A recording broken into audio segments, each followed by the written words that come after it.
Hi, it's Elle here. So today I want to discuss my predicted timeline for the rollout of various cybernetic technologies and medical advancements. This is a tough subject for me to discuss. I don't in any way endorse transhumanism or making cyborgs out of humans. I think it's a despicable thing that was done in the Cybernetics Mars labs because they abducted humans, unwilling humans, and they made human cyborgs out of them, literally infusing cybernetic technologies with human body parts and taking people's souls and putting those souls into cyborgs. That's what was done on Mars in those cybernetic labs. I was a witness to it, and I actually worked in those cybernetic labs. So I was also made into a human cyborg. So anyone who tells me that I'm inserting myself into this narrative, I was part of that history. I was in the narrative on Mars where the cyborgs were made in those cybernetic labs. It happened to me, and now it's being planned for Earth. Recently, there was documentation that was released called Cyborg Soldier 2050 that the U.S. Army is planning to create augmented humans with cybernetic implants for cyborg soldiers, and that these implants will be possible by the year 2030 and going on forwards to 2050s. So, and I had been having a conversation actually with an individual who is in the film TV industry. They asked to remain anonymous, so I am respecting their privacy, but I am going to be sharing my end of the text messenger conversation that I had with that individual, because it actually leads up to the predicted timeline of the various rollouts for the cybernetic tech and also medical advancements that I was disclosing to this individual. I was saying that it looks like what happened on Mars is leading up to the possibility of the same stuff happening on Earth. So this is my side of these conversations. And again, I don't endorse transhumanism. I don't endorse making cyborgs out of humans. That is the most atrocious thing that can be done to humans, infusing them with cybernetic technologies that literally can take control of you and make you into a cyborg. It's horrible. It's atrocious. The atrocities that I saw on Mars were despicable. Humans are enslaved. Humans are used for experiments that go beyond human rights. So it's lawless on Mars. There's lawlessness. There's no human rights protection at all. I'm against that. I hope that never happens on Earth. So I think it's wrong what is being planned for 2050 to make human cyborgs out of soldiers.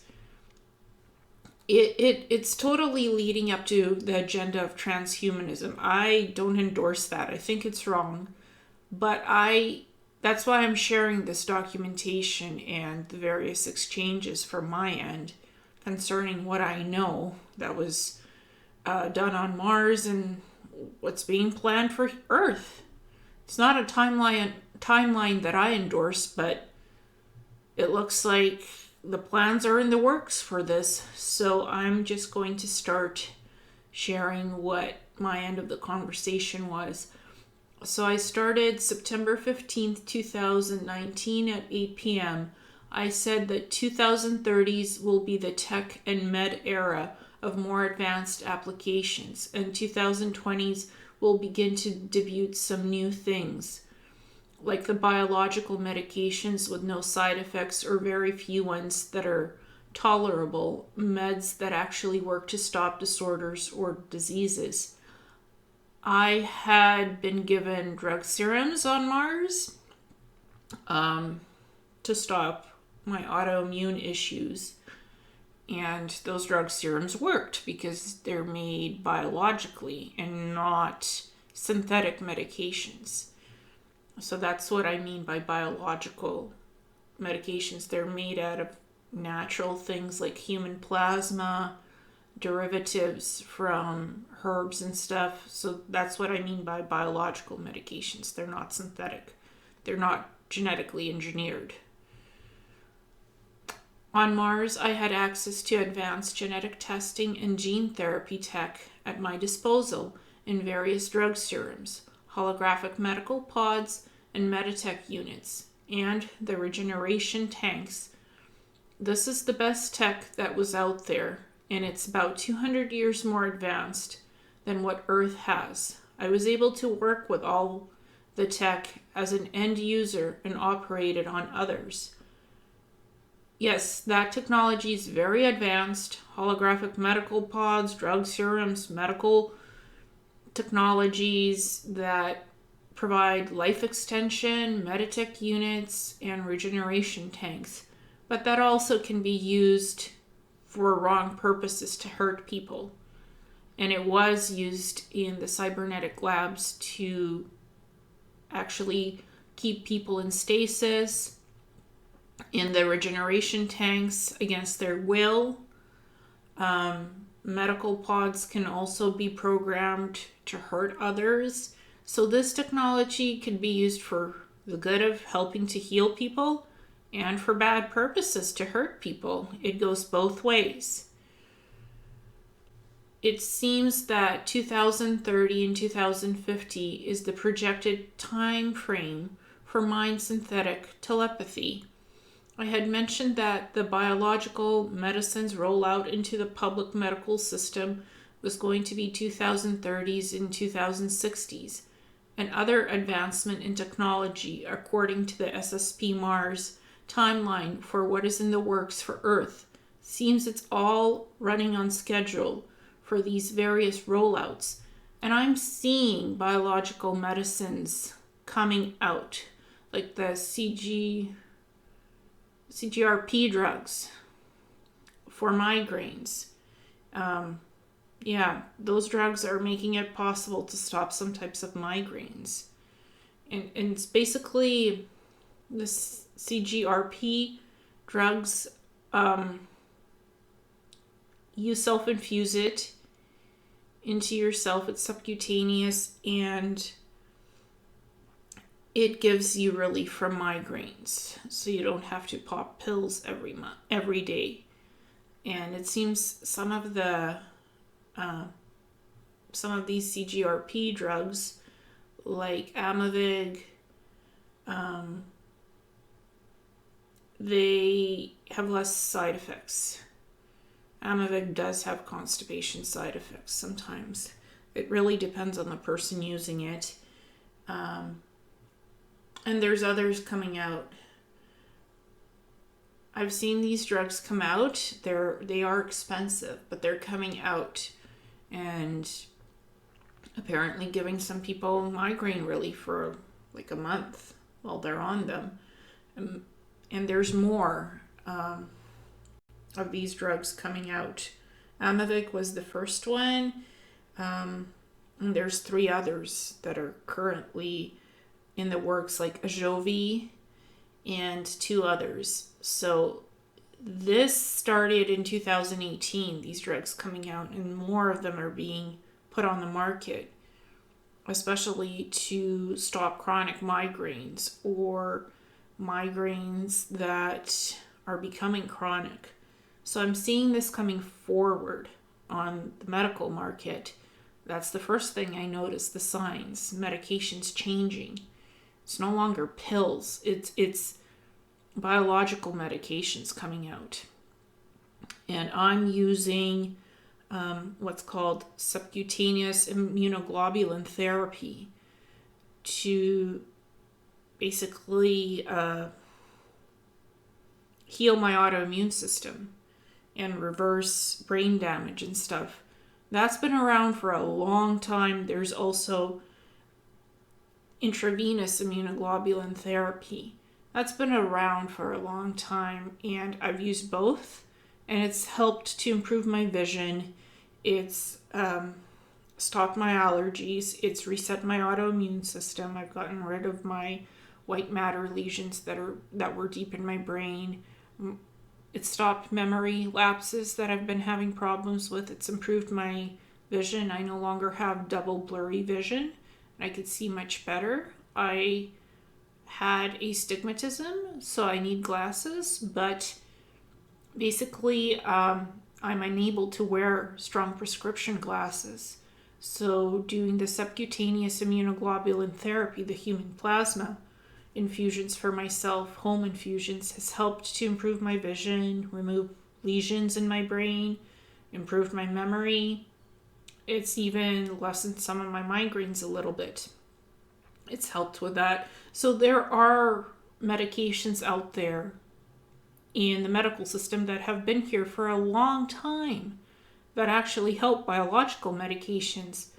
And I remember knowing about these biological medications from my memory recalls of actively working in the cybernetic labs, working with the biological medications, the drug serums, to them being given to me and others to stop diseases and disorders. So I decided to try the subcutaneous immunoglobulin therapy treatments, infusions, home infusions on myself to see if that would reset my autoimmune system, and it did, because it worked for me on Mars and it still works for me on Earth. And that came all from my memories, that I didn't have much medical research or background for that stuff. That's all from my memory of what used to be done to me on Mars. So I tried it here and it worked for me. And I'm still doing the biological medicine. I'm still going that route because synthetic medicine doesn't really do much for me, unfortunately. So I have to think outside the box and use off-label medications to help myself, to improve my health. And that's all knowledge that came from Mars and was still in my memories to this day. So that's why I was talking about biological medications with the individual describing what that is. And I thought I'd describe it in a bit of a more self-explanatory way here, because I'm using it to help improve my own health. So I thought I'd give a bit of a background on what that is and why it works for me. So the discussion about the 2030s and 2050s, that started on November the 2nd, 2019 at 8:12 p.m. This conversation, and it leads up to the Cyborg Soldier 2050 documentation. It all leads up to that. But it starts with these earlier conversations that I'm seeing the timeline agenda rollout being perpetrated right now since September. I mentioned that it's interesting events happening about a doctor reanimating a patient whose blood had been drained from him, and the patient was temporarily placed in cryogenic suspension.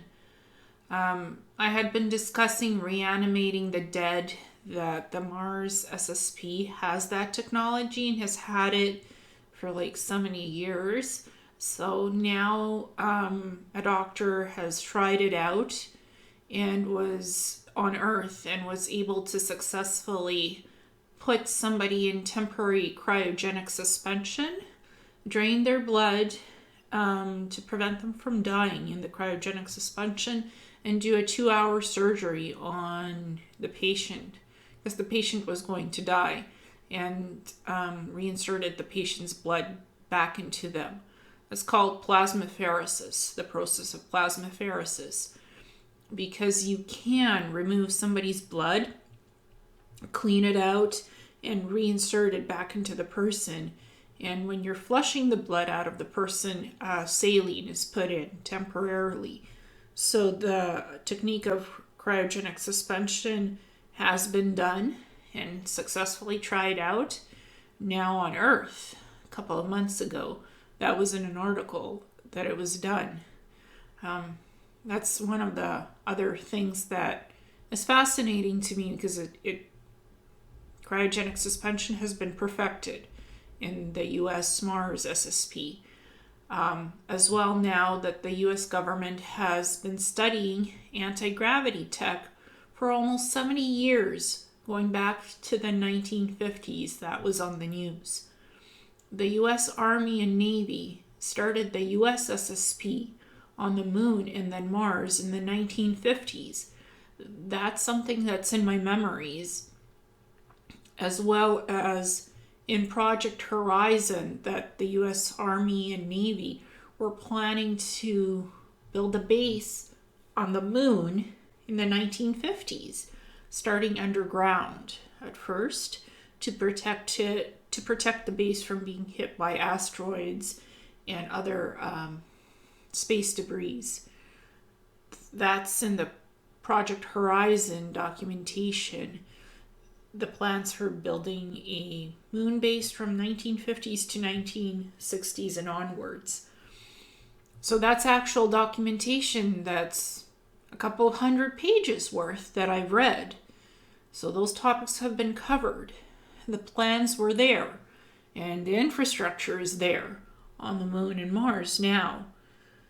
It's been 70 years, so it's there. And these are topics I covered happening in my SSP presentations and interviews starting from 2016 until 2018. That all of that has already been done in the SSP, because it has. The US was the second country after the Germans to have one of the biggest SSP programs behind the scenes on the moon and Mars, where Earth was locked out of all of that for secrecy. And the SSP is the Secret Space Programs acronym.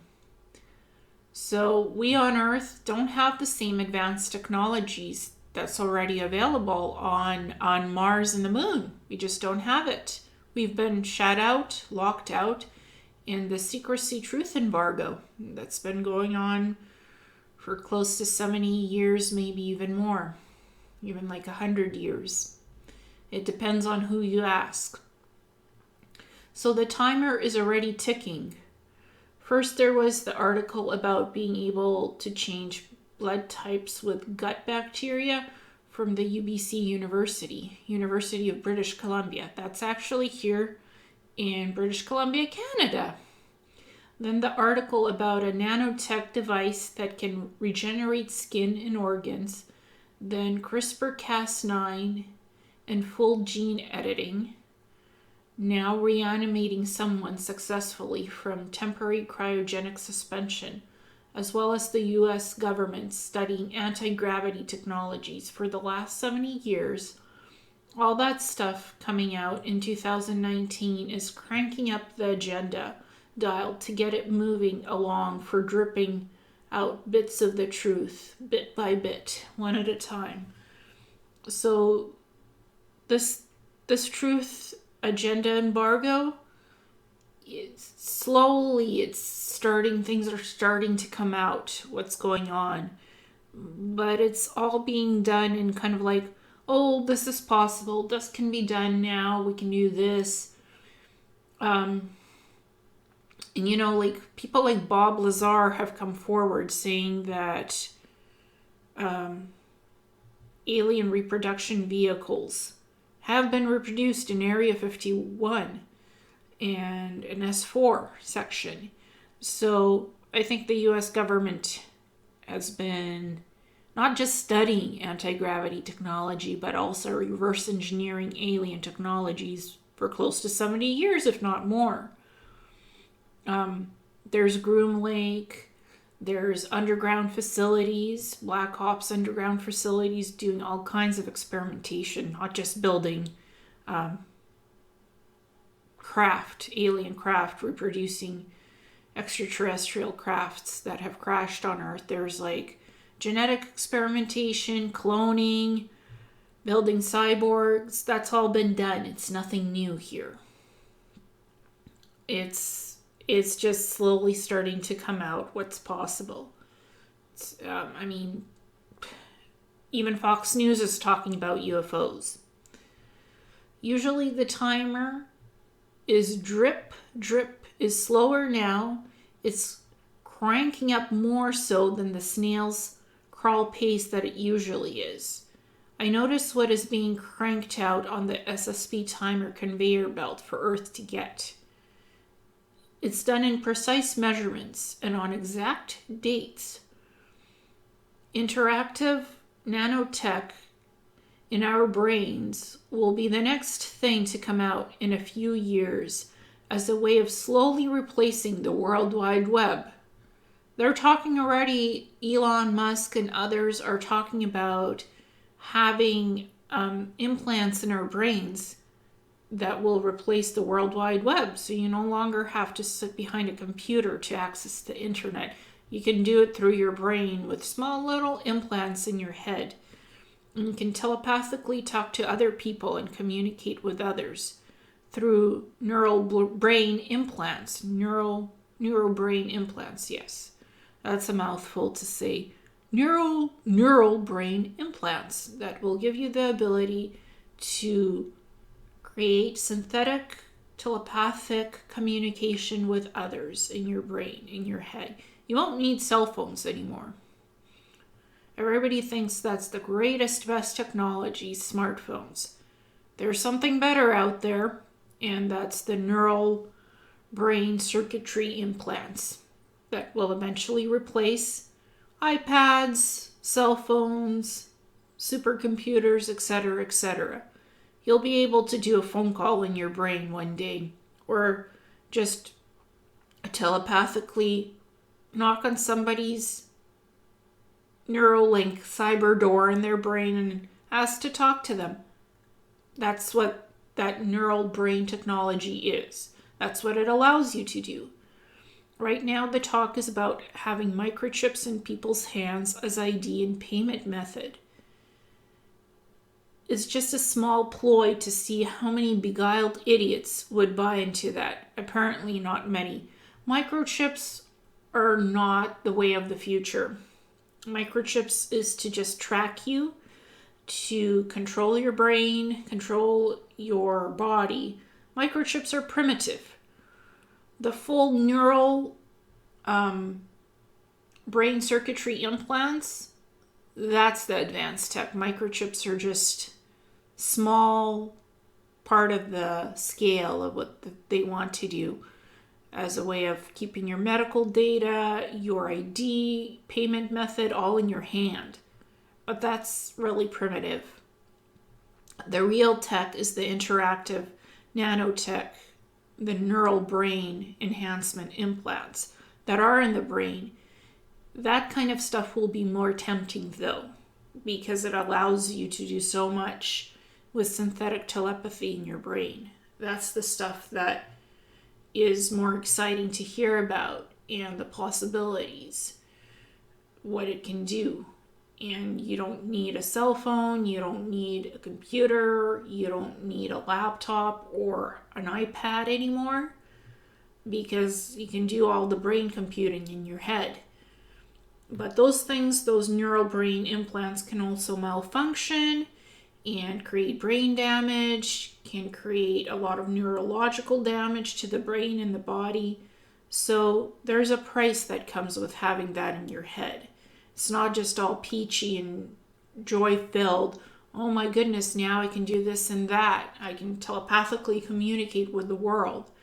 Those things can be hacked, and you can be mind-controlled as well. So there's some benefit, and there's a lot of bad things that could happen with those neural brain implants. It's literally transhumanism making itself into the world on Earth. It's a cautionary tale of not repeating what happened on Mars. The more technology we get, the more biohacked we can become. Our bodies cybernetically augmented. It can be hacked, things can go wrong, and things can become bad in a nanosecond, literally.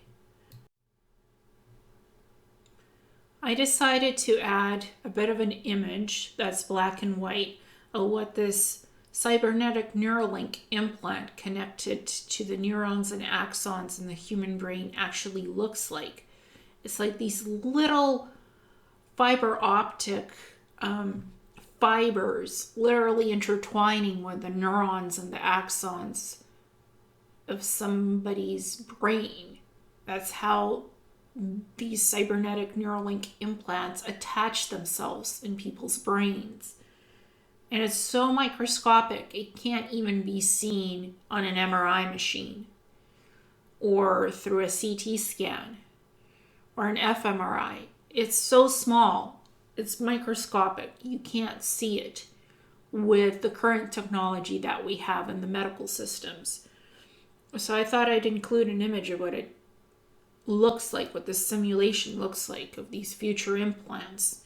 I wouldn't want it again in my brain because it malfunctioned and leaked gold. I had one of the best complex Neuralink implants in my head that allowed me to do a lot of different things, but it malfunctioned and gave me lesions in my brain. I don't want that again in my head. I don't want it in our near future. It's not something that I think we should do. I don't think we should mess around with human biology and infuse ourselves with cybernetics and make ourselves human cyborgs. I'm against that. No, thank you. So on November 24th, 2019 at 11:35 a.m., I said to the individual who I was exchanging the text messages with, it will be interesting to see what happens in the 2020s and 2030s if the Gateway Foundation and other investors actually build the Von Braun space station and then the Gateway port. Then those are indicators that the rollout is on a bigger scale, more quicker, since the US SSP already has had these types of space stations since the 1960s.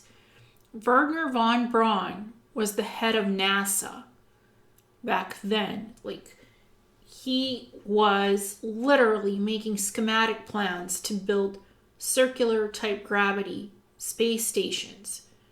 He even contracted with the Disney Channel and showcased his plans. So that did secretly happen behind closed doors. Wernher von Braun literally helped the SSP to build these space stations in around Mars and Earth orbit. We just don't see them because these things have cloaking. They also have engines so they can be moved at a second's notice. And the ISS cameras don't focus on them, so none of this is recorded. They're up there. They've been there since the 1960s, these space stations. Yet the Gateway Foundation now is saying that to honor Wernher von Braun, they're going to build such a space station with hotels on it and labs to study gravity in upper Earth orbit. Shuttles can dock with the space station and, go to restaurants, do business, stay at the hotel, participate in lab research, have their own cabins, literally, for NASA, for Lockheed Martin to be on the space station, for Bigelow Aerospace, and so many of these private aerospace contractors to do work on that space station and to be possible investors for it.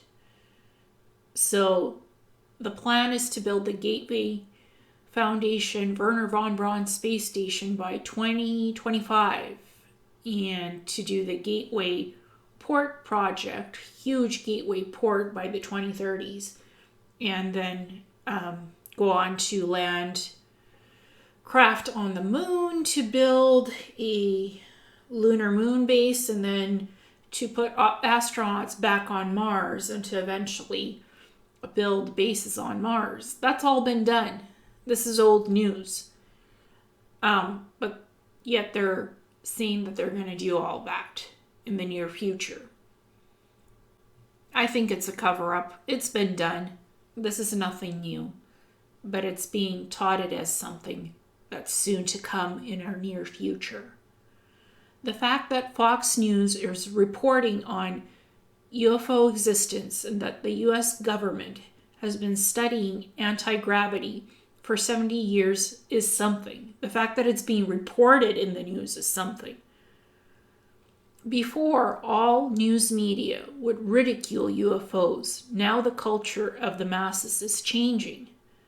Fascination with outer space travel, aliens, extraterrestrials, and new exoplanets being discovered has folks wanting answers and wanting more to know about these things.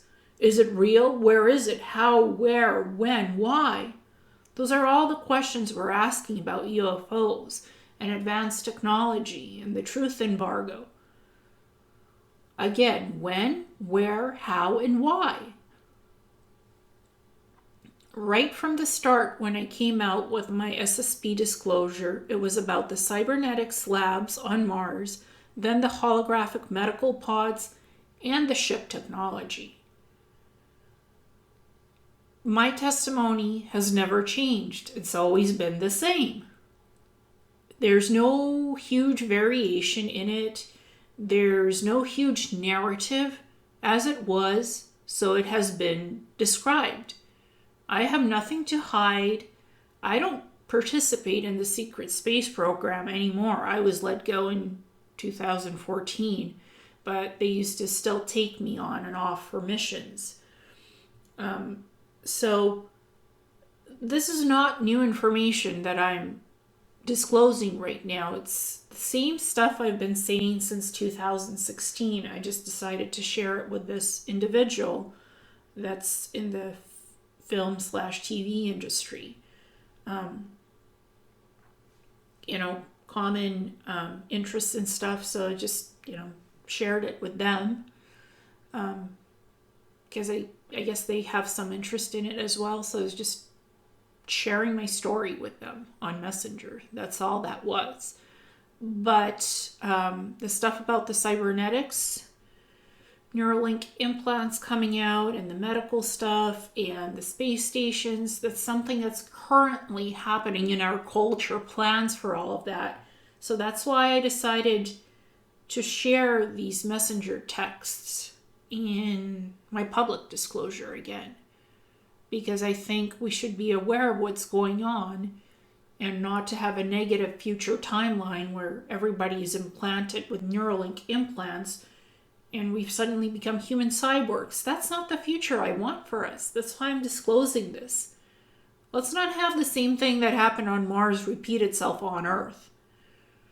Because that's not good. I don't want that happening. That's why I'm doing this presentation, really. Because I see the signs of this happening here, and I don't want that. No, thank you. I don't give permission for that.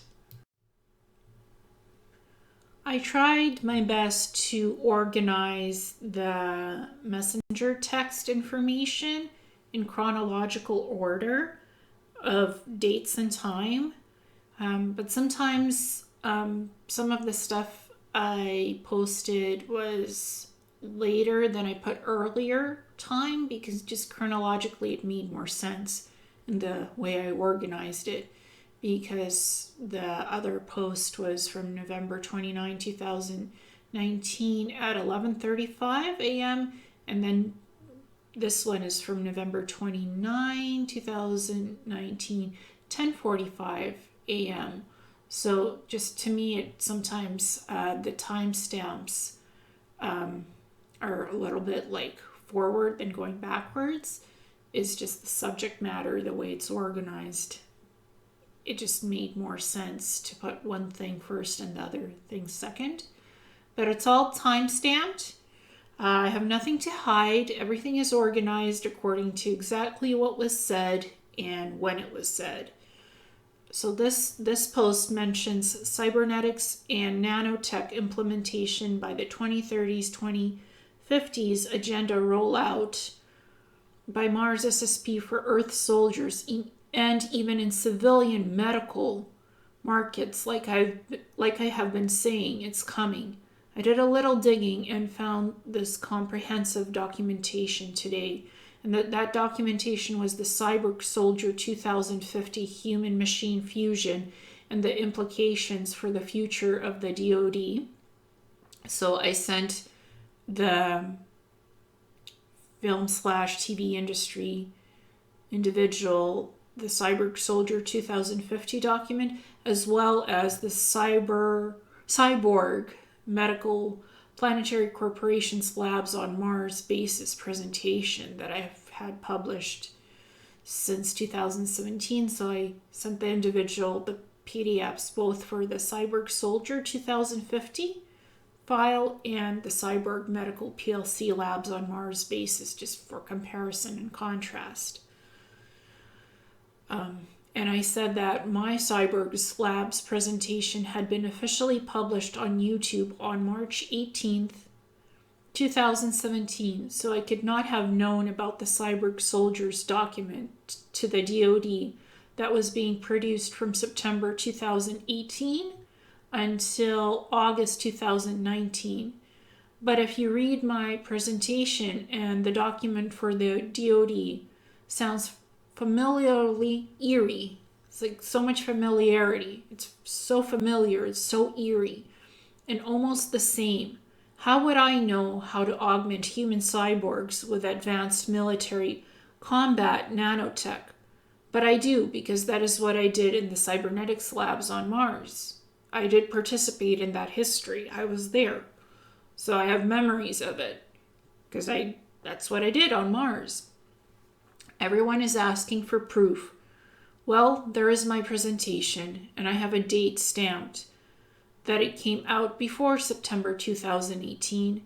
And as well, I have been telling you for quite a while the Mars SSP agenda for rolling out cybernetics nanotech with human augmentation for the timeline of 2030s to 2060s on Earth. So that document for the DoD corroborates what I have been telling you all along, and even trying to show you in my presentations by sending you links and files of a few of my different presentations about what happened to me on the Mars basis and the Cybernetics labs.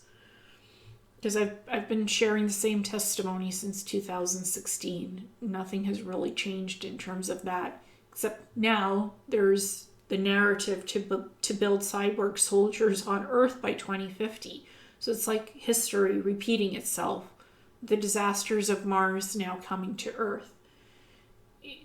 There needs to be more awareness about this, and that timeline shouldn't happen. It should be avoided at all cost. I'm sharing this info as a cautionary tale, not to scare people, not to make that cyborg timeline come true, but to bring awareness to it so it doesn't happen. This is why I'm sharing this documentation and these text message exchanges. Here I am describing what happened to me with the Neuralink implants, telling the story to the individual in text. I had to literally do psychic surgery on myself to remove my nanotech Neuralink implants in my brain that were made from tiny, tiny gold fibers that were interwoven throughout the neurons in my brain and also axons in my brain. The gold had started to leak, and there was no one to fix the damage since my Neuralink implants were advanced alien tech inserted in the Mars Cybernetics labs with ET and human teams. Those Neuralink implants allowed me to do long-range remote viewing in outer space and also to do long-range telepathic communications with anyone that I wanted. I have managed to retrain my brain to fully use my psychic abilities on my own to make up for the missing Neuralink implants augmentation. The only problem I get is The more I use my psychic abilities, the more migraines I get. So I have to pace myself in how I choose to use my abilities. And how would I know how to turn back time? By using intravenous immunoglobulin therapy, human plasma, to get rid of the white matter, lesion scar tissue left by my Neuralink implants. They started malfunctioning in 2017. Prior to that, I had no lesions in my brain. So what I did was go deep in my memories on autoimmune and brain treatments for how to reduce lesion loads for my Mars training, and removed my own brain lesions by literally using human plasma through intravenous immunoglobulin therapy and then subcutaneous immunoglobulin therapy with self-injections. And I still do this on a monthly basis and will have to do probably for the rest of my life in order to keep autoimmune health. And then on November 29th, 2019 at 12:51 p.m., I sent the individual the following. If you read page 22 of my Cyborg Labs presentation, it discusses the ocular and deep brain implants and what the capabilities are. Remarkably, like in the DoD document, so very similar capabilities. My presentations concerning the SSP come directly from my mind memories. I do not research anything except finding likeness reference images after my write-ups are done. And then I sent the individual the disclosure about the secret space programs in the Dark Fleet PDF document. This presentation was released on YouTube on July 24th, 2016. Have a look at page 23 and 24 about humans being made into cyborgs and the smart suits.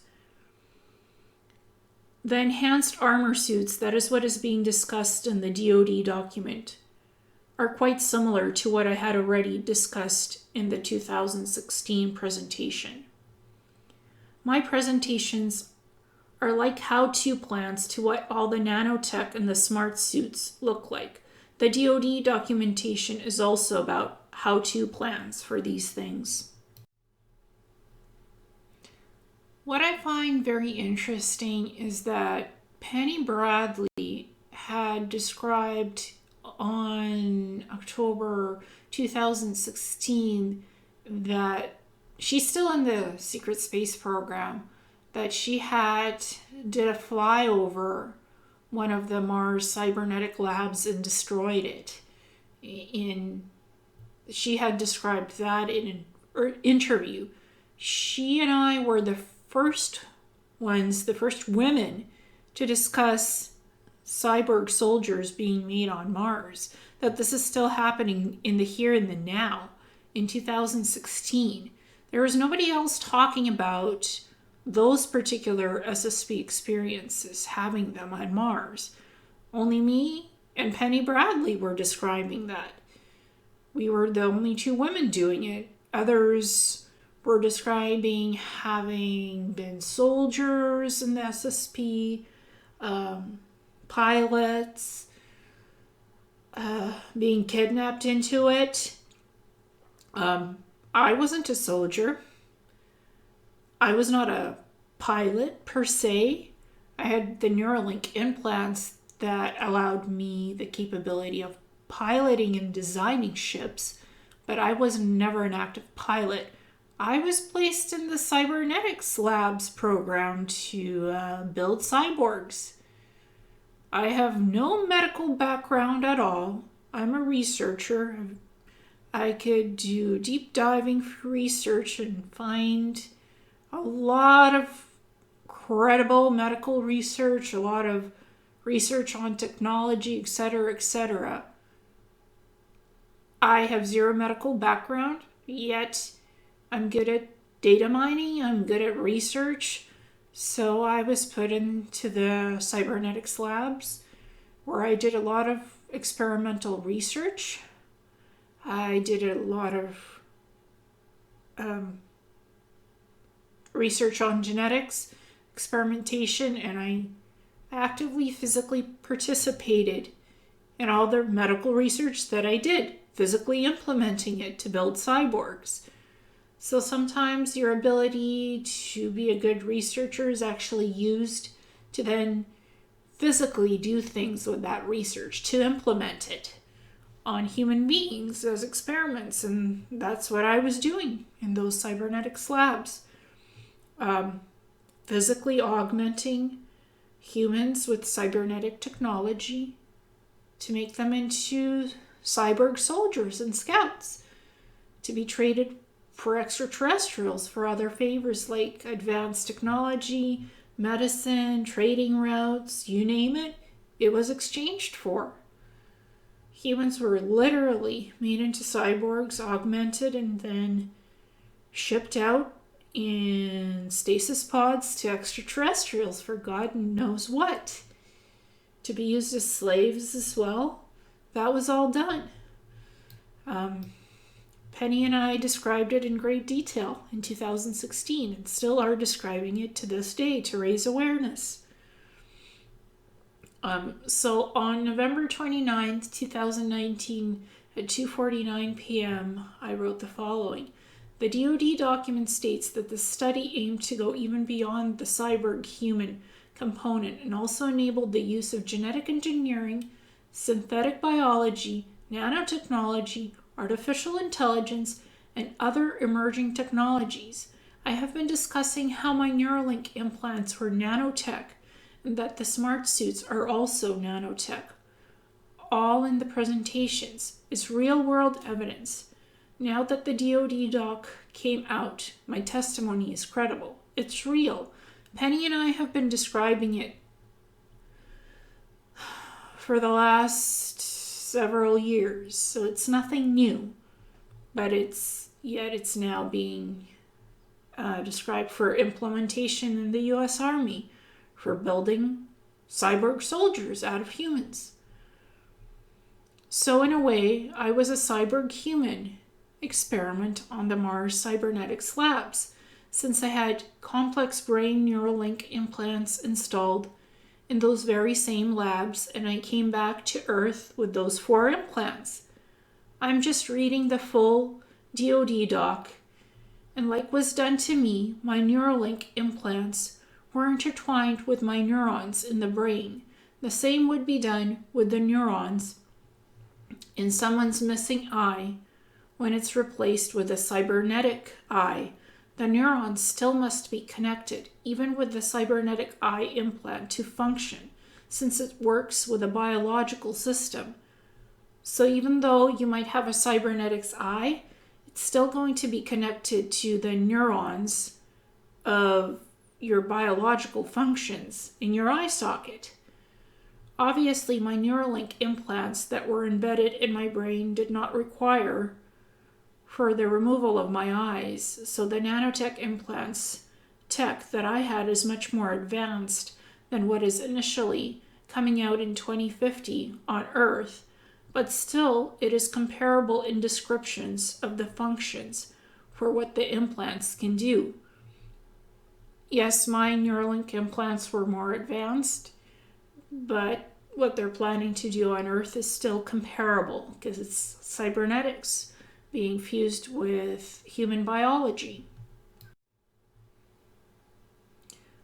The Cyborg Soldier 2050 documentation is 42 pages long.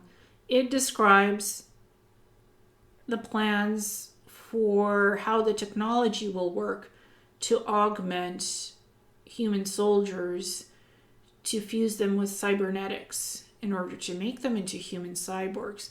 And it also describes the social human implications of introducing cybernetics technology into Earth society and how there could be medical repercussions and implications, that these cybernetics implants bring a lot of benefit and medical improvements to human beings who've lost their arms, eyesight, the fact that you can now have a cybernetic limb for an arm or a leg that will replace the fact that you've lost a leg due to accidents as soldiers your arm was blown up, your leg was torn off, you've had amputation, you've lost your legs and your arms.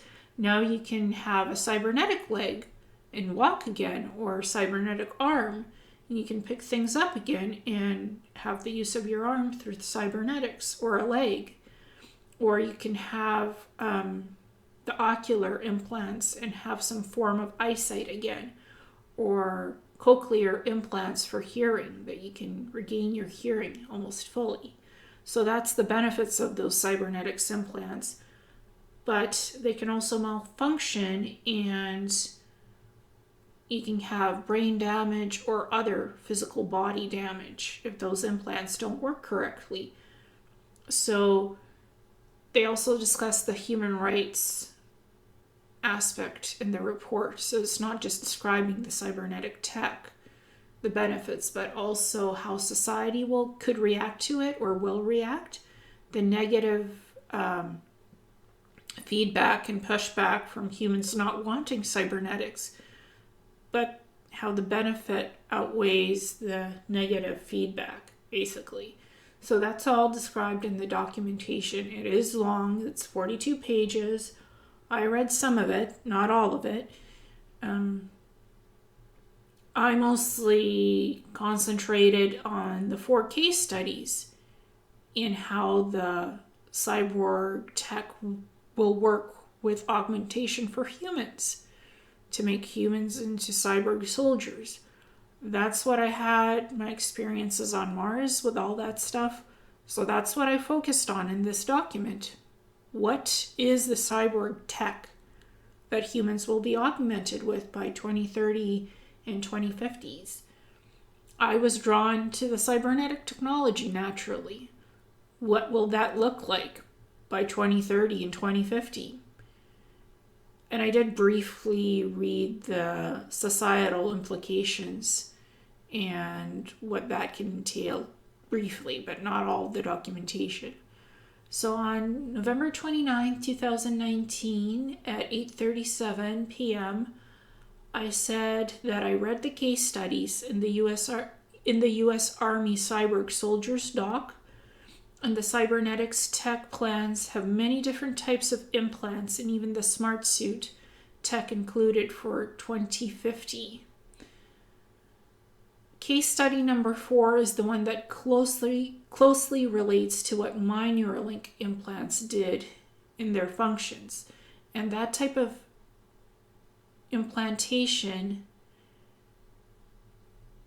is coming in 2030, just like I was saying it would even before this report came out of the Cyborg Soldier 2050 plans for cybernetics and human implantation and augmentation to create cyborg soldiers. This part of the documentation is interesting from the DoD article. Improvements in neural implant technology could be significant by the year 2050. Anticipated improvements would focus on reducing the level of invasiveness of the implant itself.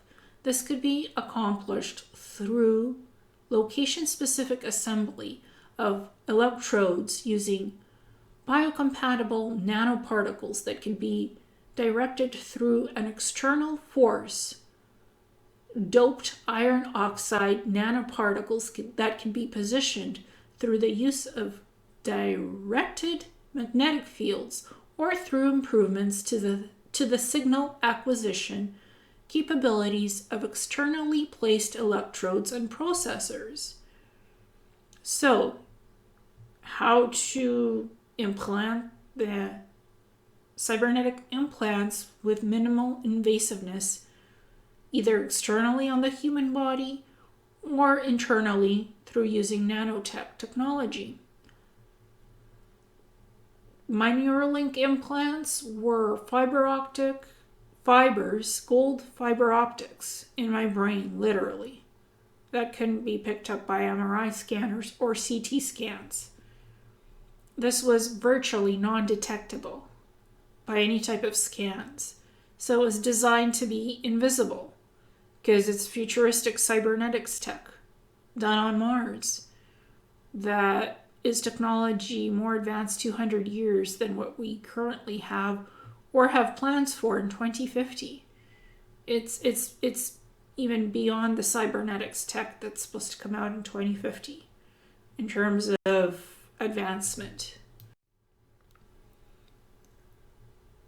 I have zero medical or even cybernetics training for how to build cyborgs. Yet I have a technological and even a technical degree of understanding concerning brain functions and implants, despite not working in cybernetics labs on Earth. But I did it on Mars, so I have the know-how and the knowledge of it. Otherwise, I could not have written the presentation on the cybernetics labs if I did not have the technical knowledge to do so. If I didn't have those memories, those recalls of how I did it in the first place, I wouldn't be able to write those presentations about it. But I did do the presentations and I published them on YouTube in 2016, 17, and I also redid them with voiceovers in 2018.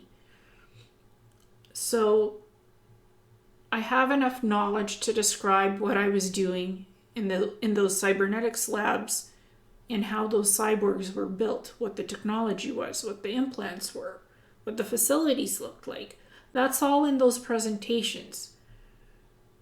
I do have a vivid imagination, but it's not that vivid to be able to describe the technology exactly. And it eerily sounds very similar to the DoD document for 2050 of making cyborg soldiers. I'm sorry, I did not make any of that up. Those memories are mine. They're part of my history of the atrocities committed on Mars against humans being built into cyborgs. That happened. That's my history that I have. Those memories sometimes are very painful, despicable, disgusting, and they're atrocities, but that's what happened, and it could happen on Earth. If it's allowed, it would be disastrous in the end. We don't want transhumanism. As well, I knew that DARPA has been developing neural implants to create neuronal connections to human soldiers since 2016. So DARPA has the capability of creating neural implants so they can create neuronal connections to human soldiers since 2016 and connect soldiers to virtual reality technology with these types of neuronal implants in their brains to do virtual reality simulations of combat fighting in different environmental terrains and how that would be applicable to actual real world interaction of warfighting. So DARPA has been studying this stuff since 2016. The planetary corporations on Mars never allowed complete artificial intelligence robots to be built on Mars, as they did not want AI taking over the humanoid civilizations. So they allowed cyborg humans instead. That way humans still have complete control of the AI implants in their brains and other body parts. Unless the idiot corporations decide to build biologically grown, human-looking cyborgs that are fully AI, then we will potentially have a problem. The show Emergence showcases this well as Battlestar Galactica. That was quite a few years ago. The remade Battlestar Galactica, where they had biological, synthetic, human cyborgs walking around, fitting in with human society, and you could not tell the difference between the human and the biological synthetic cyborg that looked and acted like human and could even procreate and replicate a human being. through intercourse with humans. The biological ability was there, and some of them didn't even know that they weren't human. They thought they were human because they had memories of being human. The cyborgs. So in the future, you might not be able to tell the difference if you're a cyborg or a full human, because you're a component of both, biologically being human and cybernetic fused together into a human cyborg. So in a way, you are both human and a cyborg, because you have biological components that you were born with, and you have cybernetic components fused with your human biology. So you're both. You're a human and a cyborg, making you a human cyborg that fits into human society perfectly, integrates with it, and can even procreate and birth new life. Because you have all the biological components to do so. Here I am describing the Cyborg Soldier 2050 human-machine infusion and the implications for the future of the DoD documentation, the 42-page document, with all the details of how all of this is going to be done to make the human cyborgs. So the U.S. Army Combat Capabilities Development Command, Chemical Biological Center, helped to produce this documentation, and as the title states, it's the Cyborg Soldier 2050 augmentation plans for using cybernetic technologies to be augmented to create human cyborg soldiers. It's very clear what this documentation is and what the intent is. So I downloaded this document on November the 29th, 2019 at 10:49 a.m. and I put the date stamp when I downloaded it. And the dates covered for this documentation, it's September 2018 to August 2019. So the executive summary goes as this: a DoD Biotechnologies for Health and Human Performance Council, BHPC, Alexandria VA study group surveyed a wide range of current and emerging technologies relevant to assisting in augmenting human performance in many domains. The team used this information to develop a series of vignettes as case studies for discussion and analysis, including feasibility, military application, and ethical, legal, and social implications, ELSI considerations. Ultimately, the team selected 4 vignettes as being technically feasible by 2050 or earlier.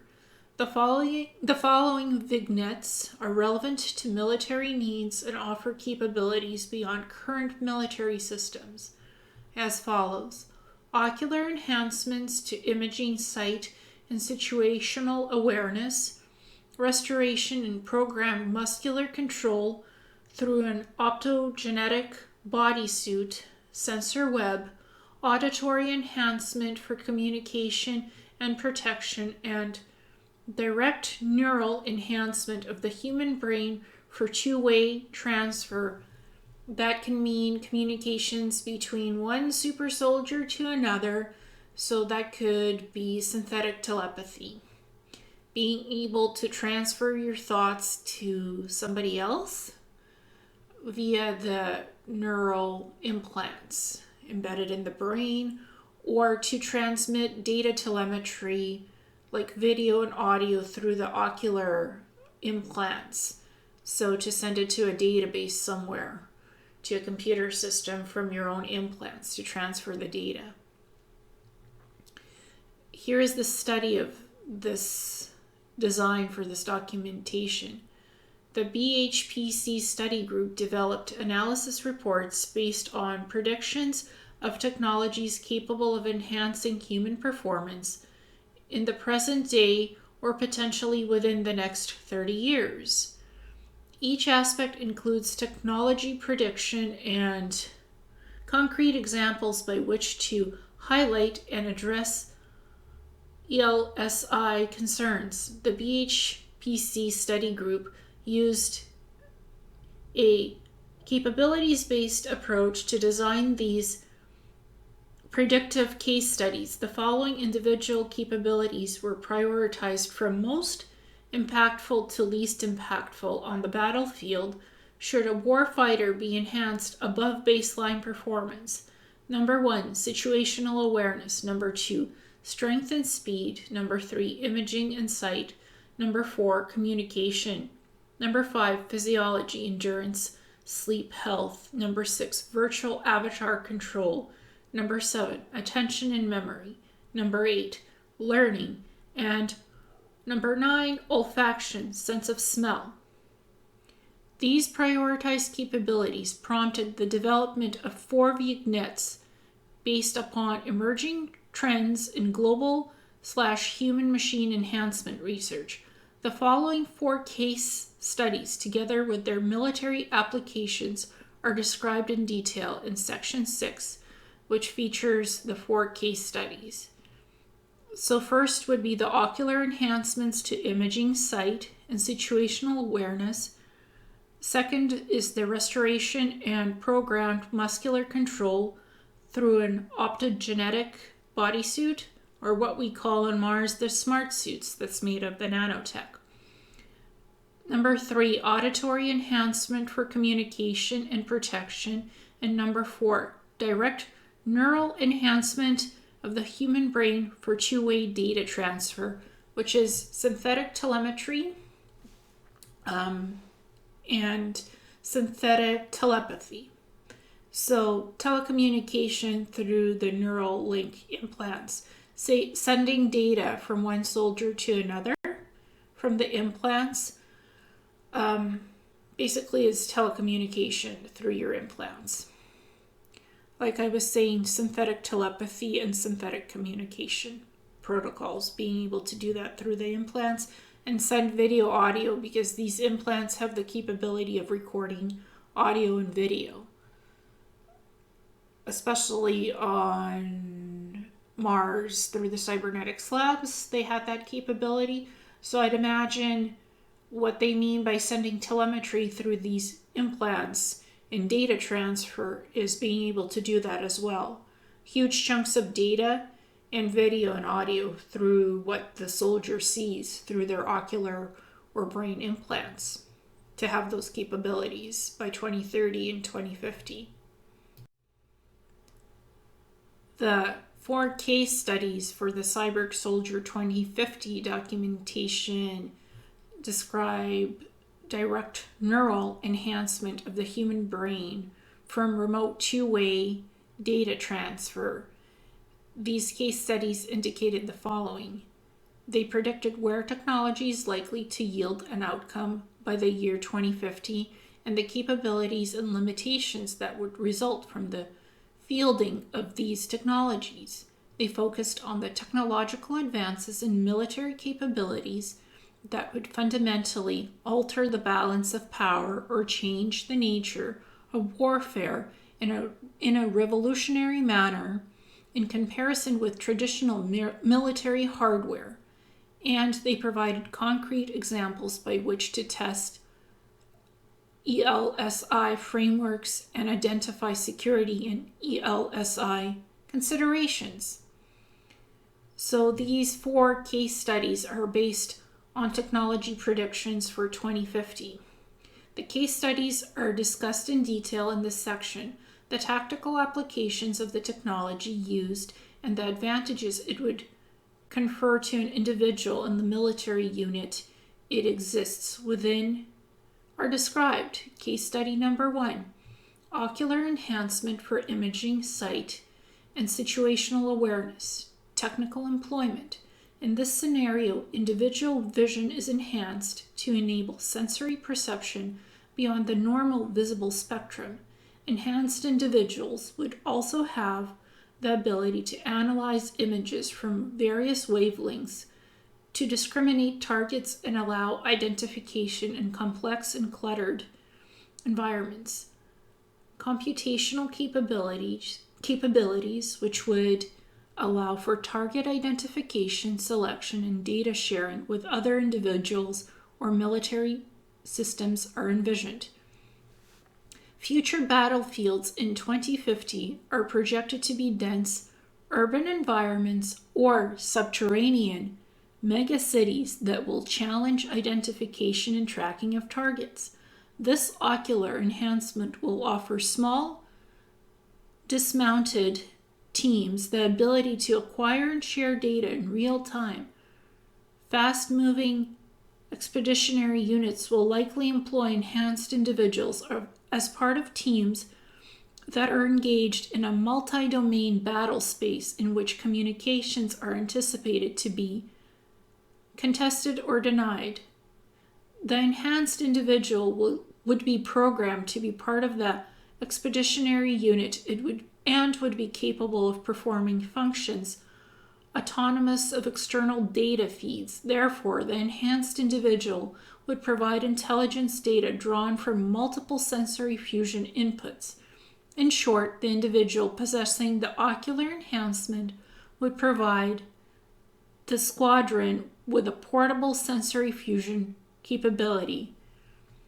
Ocular enhancement would be an attractive medical option in situations where the eye tissue has been damaged or destroyed by injury or disease. It is deemed unlikely that individuals would willingly undergo removal of healthy tissue in an area considered to be sensitive. However, the central and critical role that vision plays in society would likely motivate warfighters who have lost part or all of their vision to voluntarily undergo surgery that would restore or even improve their ability to see. Wow, this sounds very futuristic, like they're planning to do battles on other planets or build the subterranean megacities that will challenge identification and tracking of targets. So are they discussing the secret underground bases that they already have built out on Earth? Or is this futuristic warfare somewhere else on other planets, potentially, or an Earth subterranean megacities yet to be built? So this is really thinking of the future. And the technical description for case study number 1 is the enhancement technology is likely to manifest itself in one of two ways. In the first manifestation, an ocular enhancement system would overlay the ocular tissue and retain use of the retinal walls within the existing structure, similar to systems used in ongoing research to treat adults with advanced retinitis pigmentosa. Data streams would be overlaid against the retinal wall and transduced through the optic nerve, where input is interpreted by the brain. It is unlikely that these data inputs would be perceived in the same way that visual light is understood by the brain. In this respect, the warfighter would have to learn how to understand and interpret what the brain is being fed as a raw data stream. Under this situation, the retinal tissue could be altered such that other wavelengths could be interpreted to include infrared regions and beyond. Such capabilities are likely to be available, and they could mature by the year 2030, given that research efforts are already underway at the present time. So it sounds like if you have damaged retinas, damaged eye tissue, your vision is bad, that this kind of ocular implant augmentation would be suitable for people who are either losing their vision or have lost their vision already.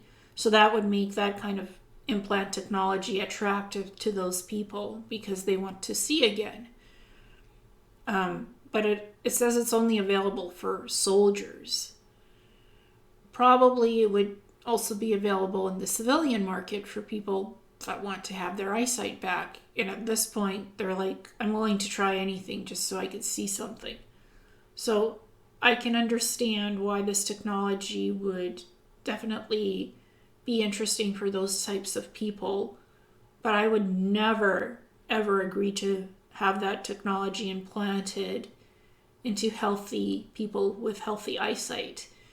It doesn't sound decent at all. And case study number 1 itself says people with good vision, they would never agree to this because they have healthy eyesight. Like, why would they agree to remove healthy eye tissue to get this implant? They wouldn't. This is for people who have damaged eyesight or can't see at all, perhaps.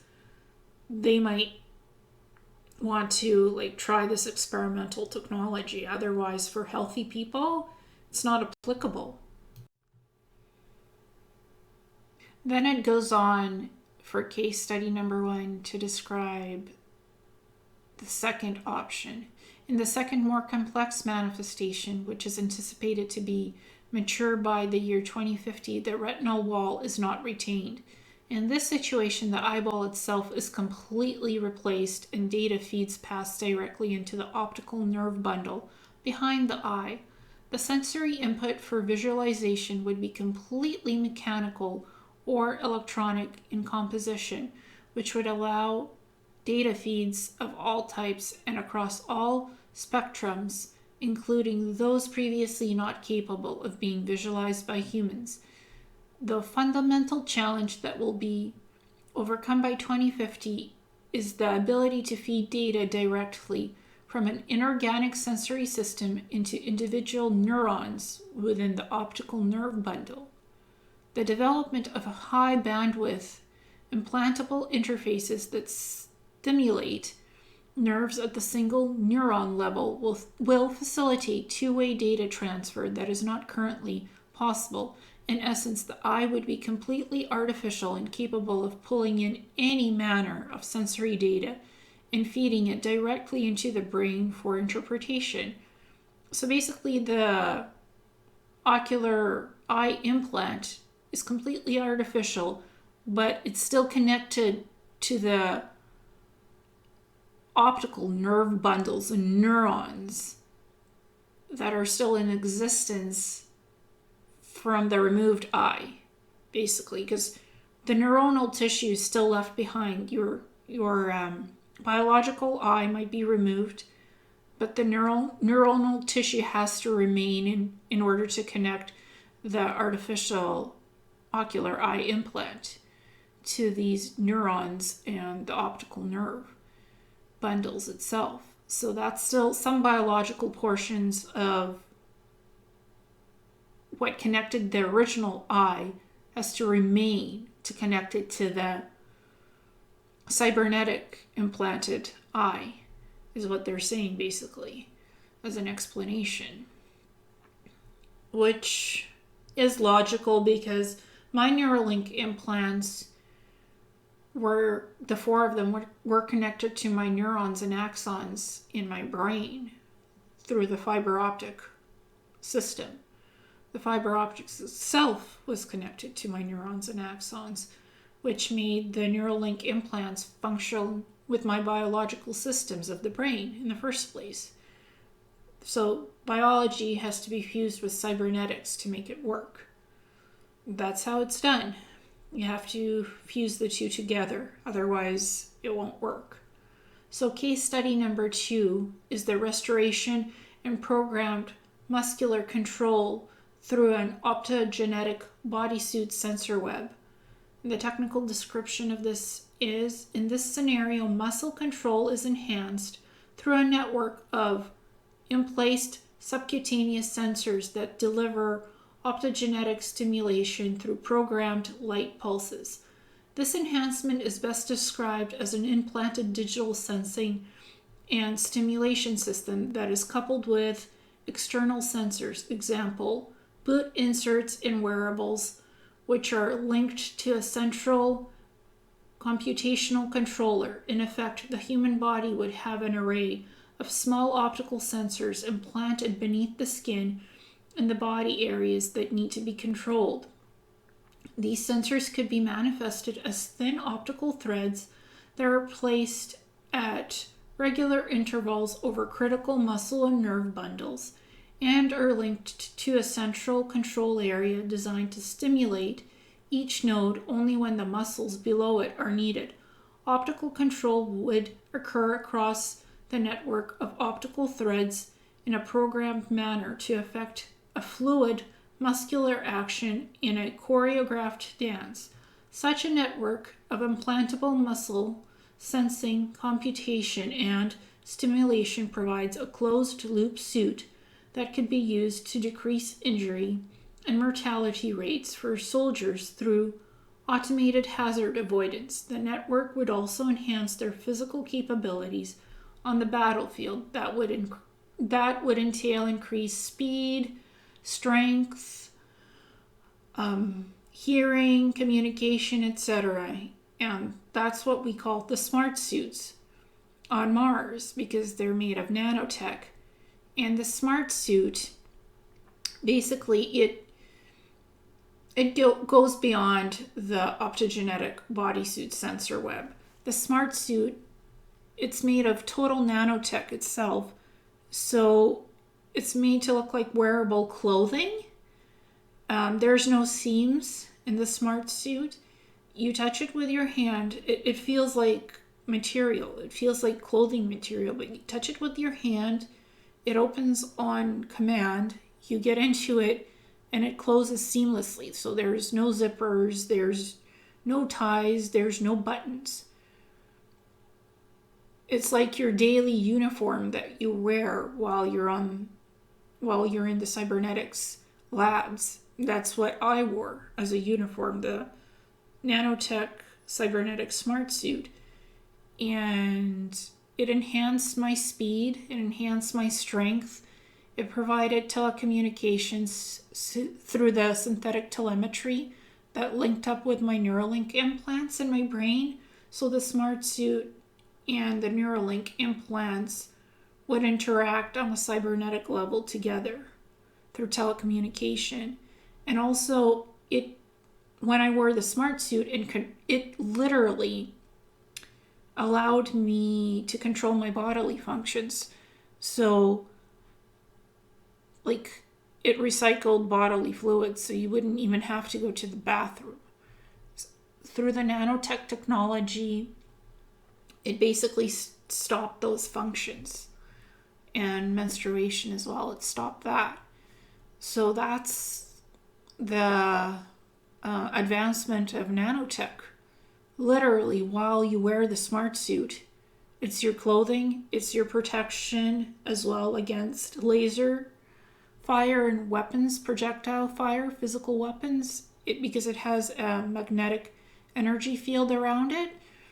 So it's your protection, it's your clothing, and also it looks after your health because it tells you your vital signs and about your health and stuff.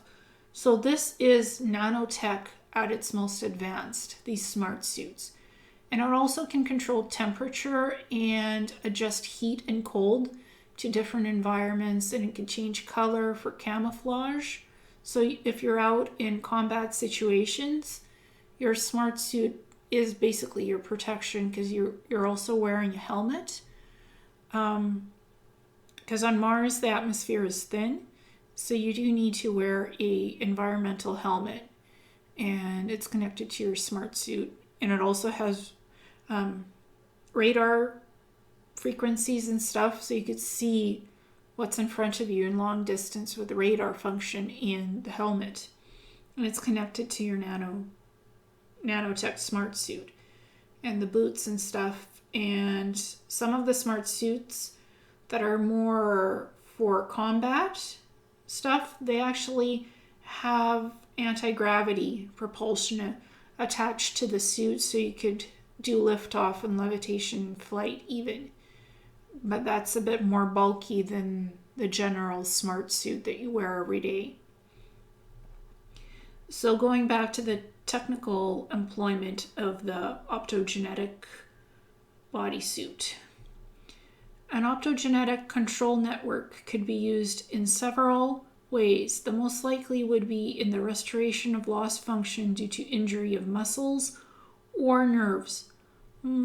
Musculoskeletal injuries are the second leading cause of lost duty time in the U.S. Armed forces. An optogenetic augmentation of the affected area would restore function while healing and treatment simultaneously continue. It could even provide a long-term replacement treatment for a permanently damaged capacity. So the smart suits on Mars, with the nanotech embedded in them, have the capability of healing broken legs, arms, bones, brain trauma, any type of disease. It could temporarily fix broken limbs and brain damage as well.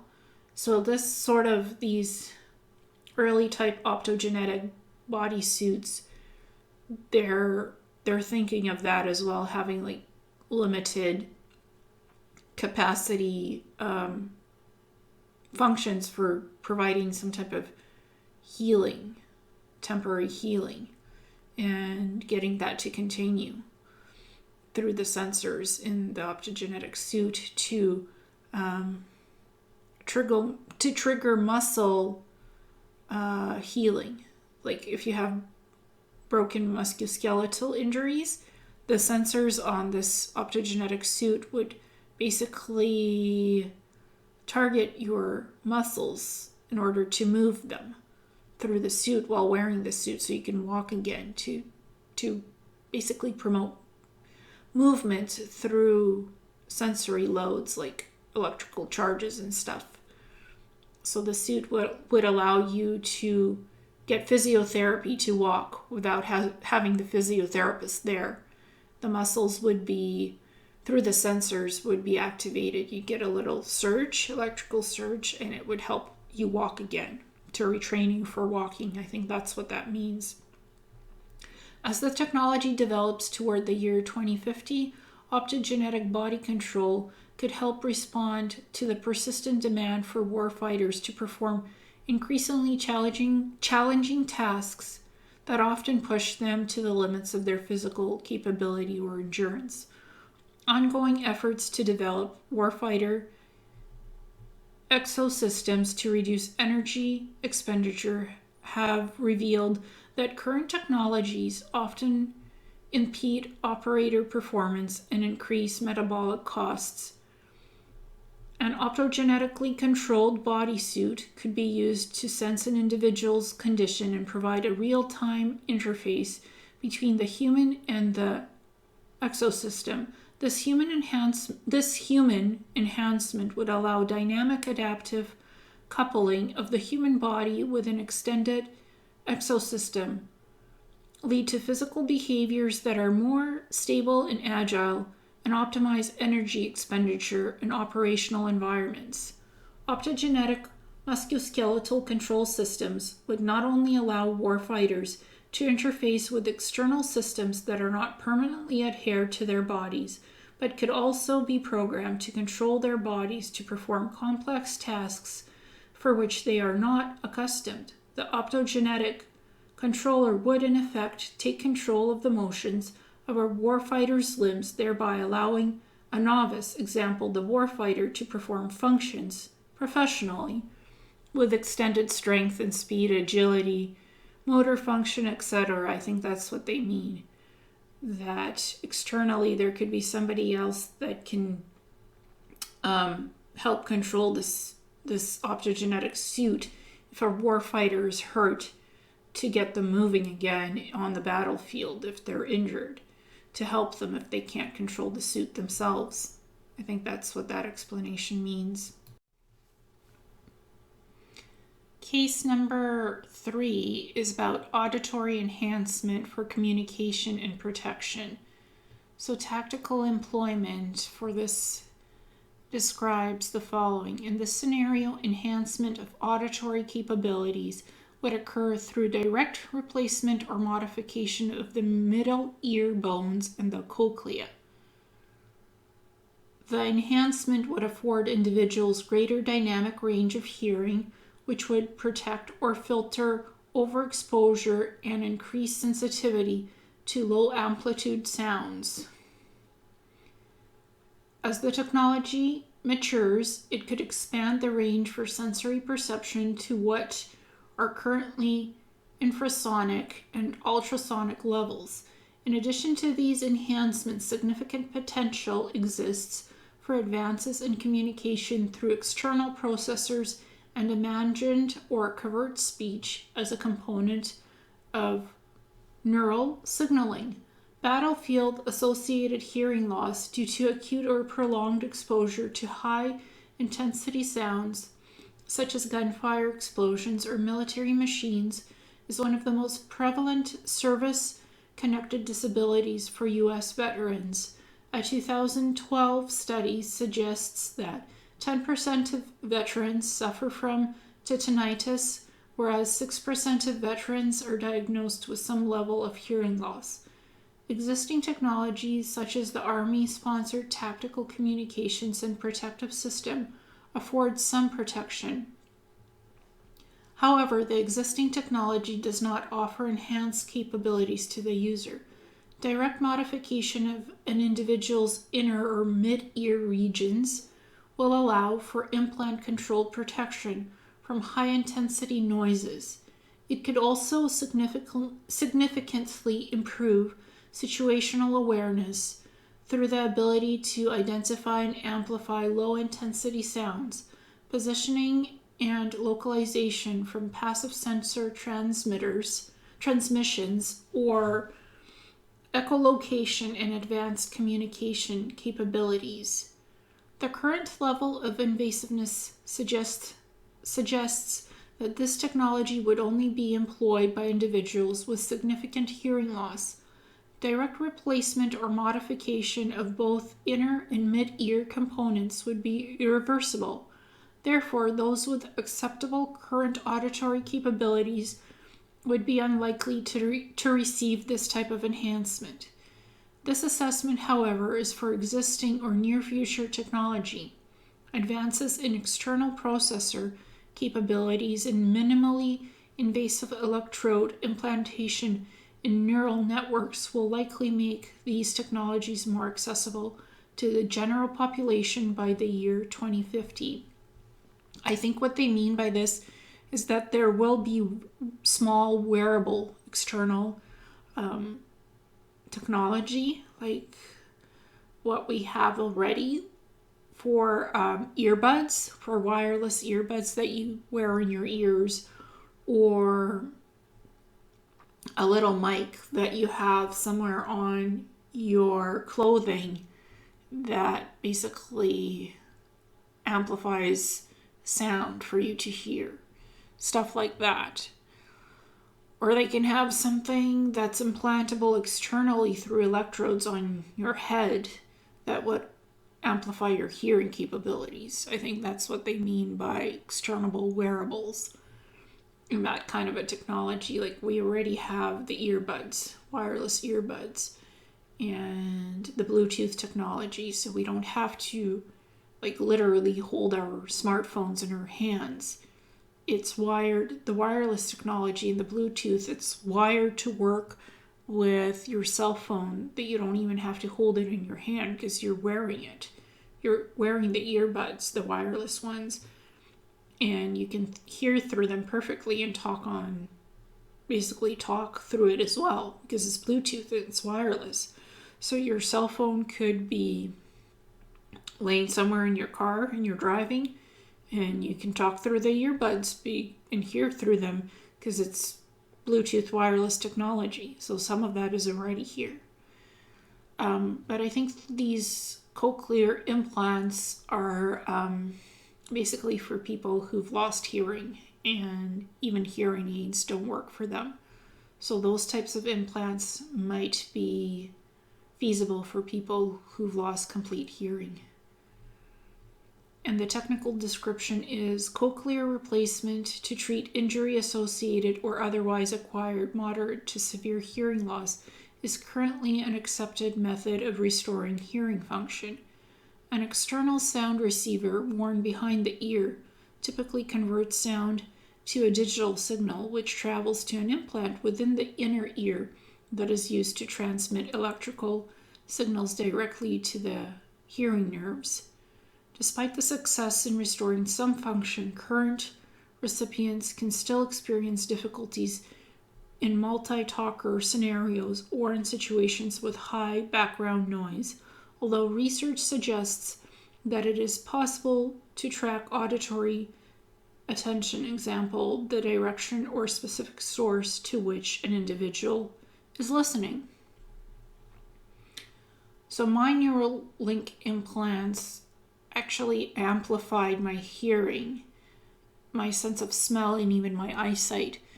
So even though I don't have these Neuralink implants anymore, I had 4 of them in my brain, my hearing is really ultrasonic. I can hear beyond the normal frequencies that humans hear in. I can hear extra low frequencies of sound. So I imagine myself like a canine dog that could be on a SWAT team, because I could hear anything and I could smell anything from a mile away. So my hearing and smell are that of a canine SWAT dog. That's what my equivalent is. Because like I can hear little drips and leaks of water, and I ask people around me, do you hear that? And they say, no, I don't hear it. There's nothing wrong. And I'm like, yes, there is. I can hear it. There's a leak here. It needs to be fixed. And they're like, no. And 2 days later, there is a leak that needs to be fixed. And I was the first to hear it because it's so low, the drip. Not everybody could hear it. So that's my example. And I also am like a biological sensor. If anything is wrong in a building, in an environment, I'm the first to find it usually, because I'm the first one to feel the ill effects of it. My body is like a biological sensor for everything that's wrong in the world. I have extrasensory sensitivities to environmental factors on Earth. So basically, if something's wrong in a place, I'll be the first to know about it. My body will tell me. So I don't even need Neuralink implants to figure things out. If there's something going on, I'll know right away. Because my heightened sense of smell, my heightened sense of hearing, my heightened sense of eyesight as well. Although I have astigmatism, I can see things pretty well up close and personal. It's from a distance that I have issues with vision. That's where the astigmatism comes from. But anything close, I can see it microscopically with my eyes. I don't need glasses for that. So I think those Neuralink implants that I had did augment my sense of hearing, my sense of smell, and even eyesight, and how I process things sensory-wise through my brain. Because everything is extra sensitive and on overload. I pick up things that I shouldn't. And I think that's because of the residual effects of the implants. That capability is still there. And that's an example of what my implants allowed me to do. So going back to case study number 3, the enhancement of the auditory implants would afford individuals greater dynamic range of hearing, which would protect or filter overexposure, increase sensitivity to low amplitude sounds.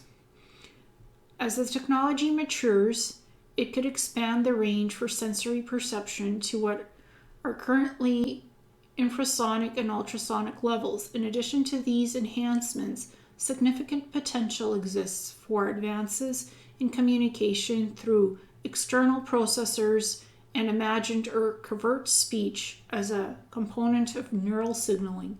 So I think that basically means synthetic telepathy and telepathic communication streams from one person to another, like sending your thoughts out to somebody else who also has these implants in their brain, and you can talk to each other telepathically, because the implant would allow you to do that, where the implant basically replaces the cell phone. the smartphone, the computer.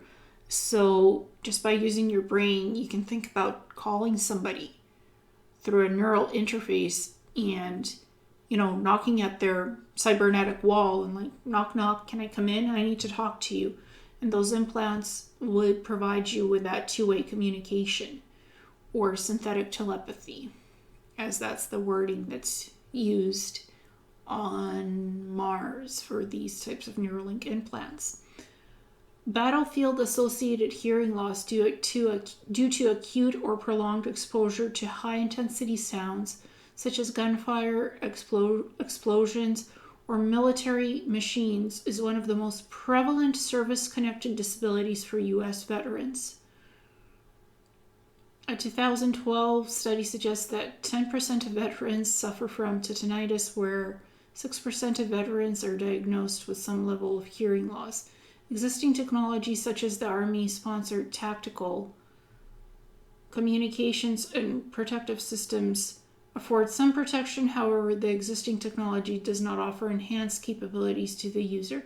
Direct modification of an individual's inner mid-ear regions will allow for implant-controlled protection from high-intensity noises. It could also significantly improve situational awareness through the ability to identify and amplify low-intensity sounds, positioning, and localization from passive sensor transmissions or echolocation and advanced communication capabilities.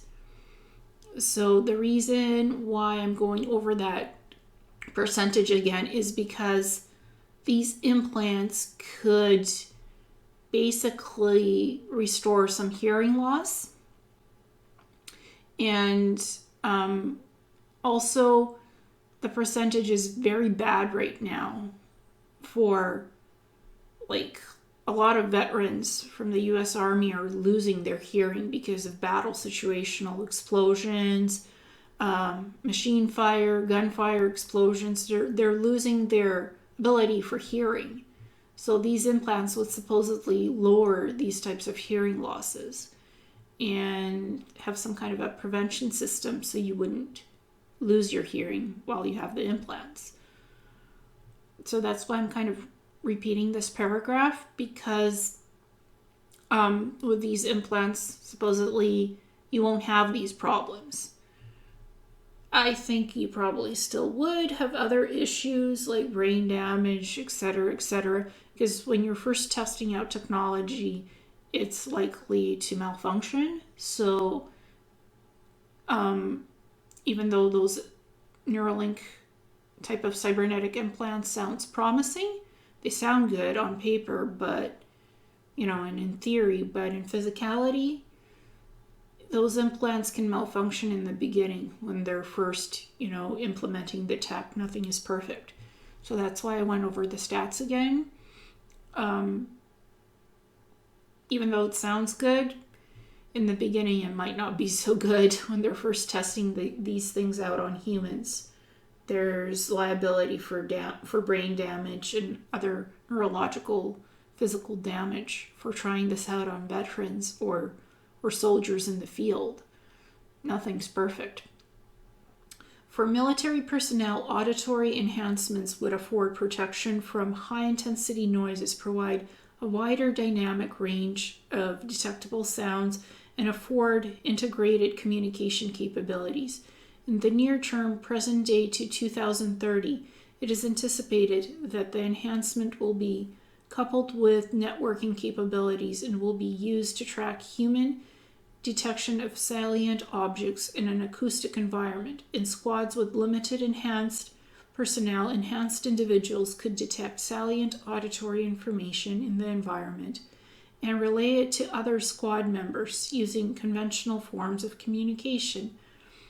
In squads with multiple enhanced individuals, acquisition and distribution of auditory cues to spatially separated individuals could direct attention across an entire squad to actionable stimuli. So in case study number 3, the later iterations of auditory enhancements would likely target 2 key areas. Number 1, the capability for communication through imagined or covert speech, aka synthetic telepathy, and number 2, implants that are significantly less invasive or reversible. With regard to imagined speech, the BHPC study group predicted that within this extended timeline to 2050, significant advances in the understanding of neural pathways will enable not merely improvements to an individual's auditory signal transduction, but also conversion and transmission of these signals to others across distances. This capability could lead to increased acceptance and adoption of this enhancement in areas outside the military, such as intelligence officers, police forces, and others who would benefit from using imperceptible forms of communication. Technologies that allow real-time translation of multiple languages would be useful to military operators as well as civilians. The BHPC group sees potential within the 2050 timeline for advances in the external processor unit and its method of interfacing with auditory nerves and other neural transmission pathways. This way, this technology could be less invasive than cochlear replacement and more likely to be reversible. Electrodes that directly interface with neural pathways could be implanted with a minor surgical procedure and potentially could be removed with minimal adverse effects. So that's external wearables with minimal invasive procedure to literally put electrodes in your brain that can later be reversed if you want it taken out. My Neuralink implants were implanted deep within my brain, and it allowed for synthetic telepathy and 2 or 3 or 4-way communication with several other people. And the range for that communication included beyond planet-to-planet telecommunications. So no matter where I was out in space, I could interface with other individuals a galaxy away with my Neuralink implants. And I could interface as well with different ships and ship technology on board ships. And I didn't have to be in close proximity to those ships. I could be on another ship a galaxy away, literally. That's what my Neuralink implants allowed through the synthetic neuronal connections and the synthetic telepathy, so to speak. So for case study number 4, it's the direct neural enhancement of the human brain. And tactical employment is the following. In this scenario, neural implants for brain-computer interfacing, BCI, would allow for seamless interaction between individuals and secondary assets, machines. This control could be exerted upon drones, weapon systems, and other remote systems operated by an enhanced individual. The enhancement would not simply entail user control of equipment, brain to machine, but also transmission to operator, machine to brain, and human to human command and control dynamics to enhance situational awareness. As drone, computational, analytical, and human information is relayed to the operator. So, with these neural brain enhancements and implants, you can interact with computer systems, you can interact with ships, drones, and human-to-human communication as long as somebody else has these implants. So, very similar to what my implants used to do, and how this all works. It's interesting. Use of remote weapon systems and unmanned vehicles is increasing on the modern battlefield. Vehicle and infrastructure associated remote weapon systems allow for operators to effectively control the battlefield from a distance in relative safety. Similarly, Unmanned vehicles will play an invaluable role in reconnaissance and long-range targeting of enemy infrastructure, equipment, and personnel. Our current state of technology allows remote weapon systems and unmanned vehicles to be controlled by fixed or portable workstations. Although these current systems are effective, they are hindered by the complexity of user interfaces and the limited information that can be conveyed to the user. Neural enhancement through implantation of modulatory electrodes in the brain will allow for rapid interaction between machine and operator through a read-write type of mechanism. These will enable more rapid and integrated control of multiple assets by the enhanced operator, thus improving battlefield awareness and warfighter lethality. Brain activity will be monitored non-invasively through electrodes placed upon the scalp or skull, or more invasively through the direct implantation of electrodes to the brain surface or deeper structures and networks. At present, researchers have not been able to determine whether the implantation of electrodes is reversible or to what extent affected neural networks adapt to the presence of an implant, thereby complicating removal. As this technology matures, it is anticipated that specialized operators will be using neural implants for enhanced operation of assets by the year 2030. So there could be a lot of potential pitfalls with these neural implants. A, you can be hacked and somebody else can control your implants. Suggested mind control, suggested behaviors. These types of implants are hackable, especially the early versions of them, because it says somebody else can control them. Even though the implants themselves allow you to control different kinds of technology and machines and computers, drones, ships, etc., etc. Well said and done. Yeah, you can do that as the operator with the implants, but somebody else could also control your implants, another operator. So there's the pitfall. Why would you want somebody else in your brain controlling your implants? And potentially these electrodes might not be able to be taken out of your brain, so they could be irreversible. There could be a lot of brain damage with initial trials of new tech that they're just trying out on soldiers and veterans. So there's no guarantee that any of this will work perfectly. In the beginning, it likely will create a lot of brain damage and other physical damage to whoever has these implants. That's part and parcel of trialing things out and experimenting with humans. It never ends well in the beginning. That's horrible transhumanism.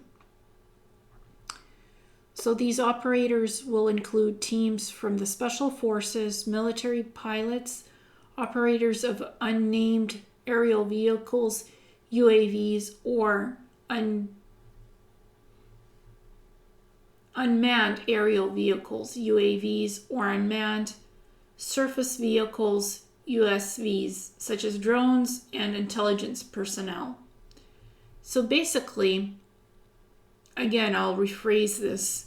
These operators will include teams from the special forces, military pilots, operators of unmanned aerial vehicles, UAVs, or unmanned surface vehicles, USVs, such as drones and intelligence personnel.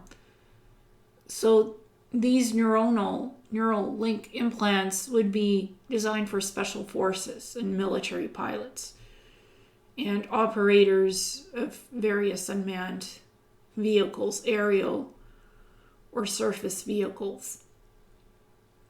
I wouldn't be surprised if much of the UFOs, flying saucers, are unmanned aerial vehicles already that are basically monitoring what's going on with humans, whether that's extraterrestrial vehicles or spying vehicles that are ours in space above us, above our heads. we can see a lot of weird things flying above our heads. I wouldn't be surprised if half of these things are controlled unmanned vehicles that either the US Army or Navy is controlling, or extraterrestrials. Because these implants seem to be able to offer the operators to do a lot of things with unmanned technology without needing to be there physically present in the vehicle itself. So this is dangerous technology that's being proposed and planned. I mean, operators can already remotely control unmanned vehicles, a spycraft. That's already being done. These implants would allow further intrusion of our privacy if operators can just log in with their Neuralink implants into the unmanned vehicle and just take it anywhere they want without even having to be at the remote facility that's, controlling all this technology. That's dangerous. The BHPC group predicts that by the year 2050, significant advances will be made in the understanding of the neural network and neural implant technology. With greater understanding, it is anticipated there will be larger deployment of these technologies to military forces, enabling use-controlled operation of weapon systems, network communication, and interaction. Example: corpsmen speaking with doctors or specialists in hospitals to aid in field treatment of combat injuries, and improved warfighter awareness through machine-to-brain and machine-enabled remote brain-to-brain communication via the use of distributed sensors, transmitters, and reconnaissance drones. Again, synthetic telepathy. And the technical description goes as follows. Neural implants to enable BCIs provide the brain with input and output channels that are dependent on brain activity rather than peripheral nerves and muscles, which eliminates the need for conventional delivery mechanisms such as joysticks or keyboards. Neural implants to facilitate BCI can be broken into 5 components: signal acquisition, signal processing, feature extraction, classification, and signal transmission. The signal acquisition component can be invasive and involve methods that use microelectrodes directly implanted into regions of the brain or extended across the surface of the brain. Non-invasive methods in which electrodes are positioned on the scalp can also be used. The level of invasiveness directly correlates with the quality of the signal received and transmitted to the processor and classifier components. So I think with all this stuff leading up to the cybernetics implantation of the neuronal implants in soldiers' brains, it will likely enhance holographic technology. So you don't need joysticks or buttons anymore, or keyboards in aerial vehicles, in your cars, in any kind of transportation. It'll all be controlled holographically with your mind through your Neuralink implants. I think it's taking away some of the physical safety features, like a wheel that you can drive in your car and you have total control over it. If you don't have any technology in your car that's hackable, like computer navigation systems, those things in your car can be hacked. Your safety features are all computerized in modern cars now. They're hooked up to an onboard computer. Any of that can be hacked by somebody else remotely, and they can take control of your car and the steering wheel and basically drive your car remotely. Same with planes. Anything on board that has computers that can be controlled remotely can be hacked and taken over. So if somebody has these Neuralink implants, they can literally hack into computer systems in a car, in a plane, in some kind of a ship, and take it over. You no longer have control of your steering wheel. Your futuristic car might not even have a steering wheel anymore. So that's the dangers and pitfalls of these Neuralink implants and holographic technologies. It can be hackable. It could literally kill you if somebody takes over your car and drives it instead of you, depending on the purpose. So the dangers far outweigh the benefits of this technology, in my opinion.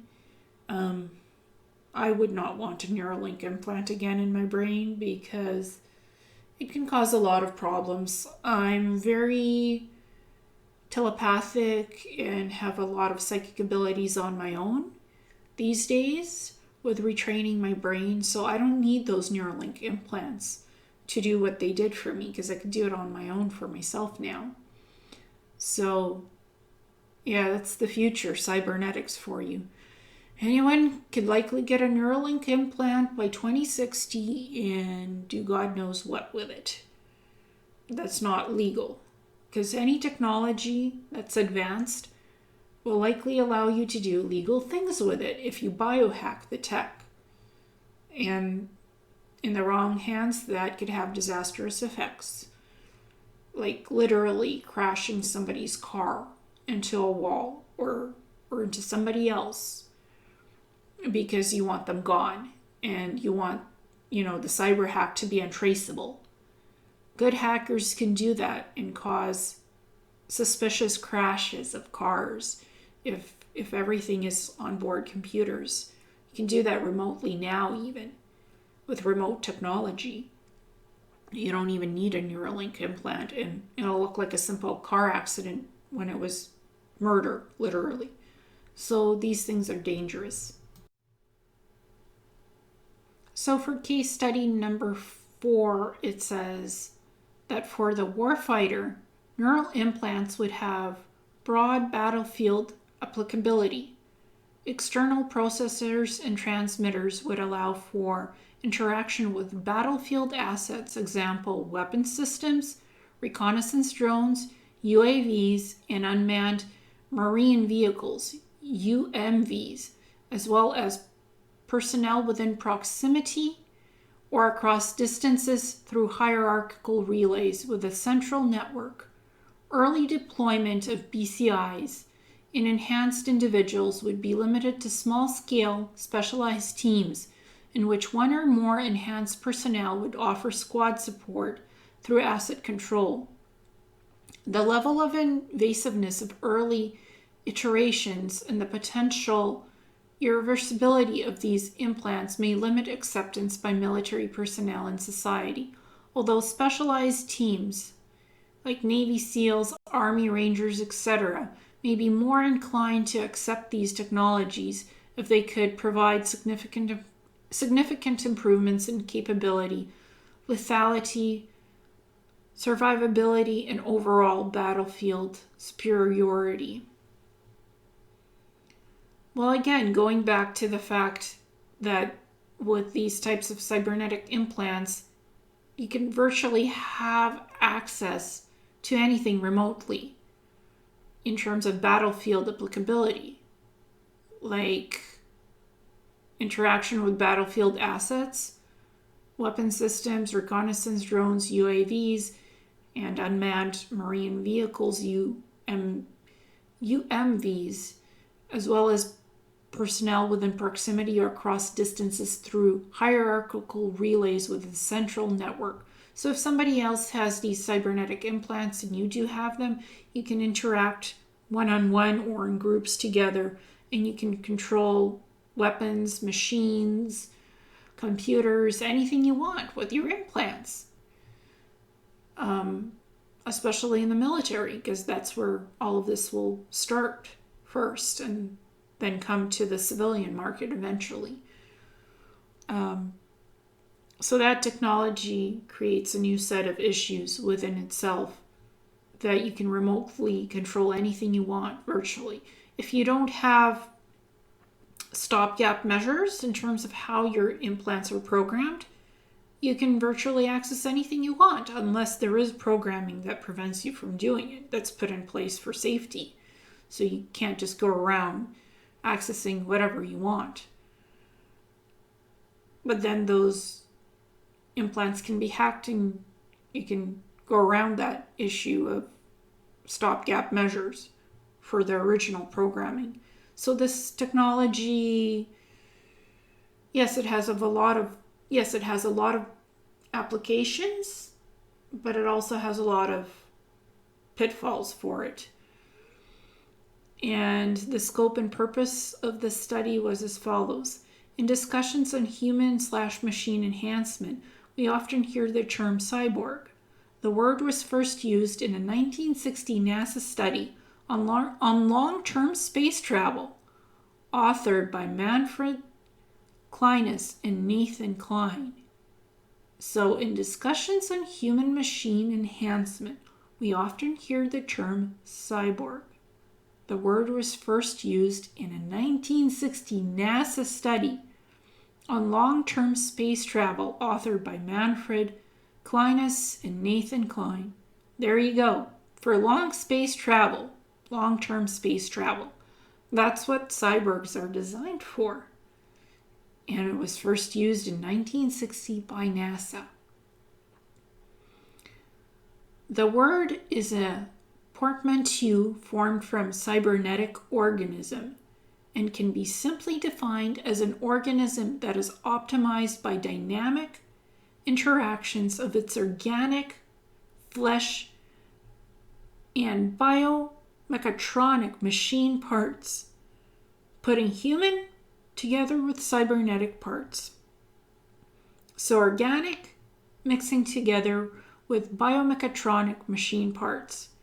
It has been said that present-day technology has already created populations of humans that are technically cyborgs. Biologist and philosopher Donna Haraway discusses this in her work, A Cyborg Manifesto, by recognizing that someone with a cardiac pacemaker or implantable cardioverter defibrillator would be considered a cyborg.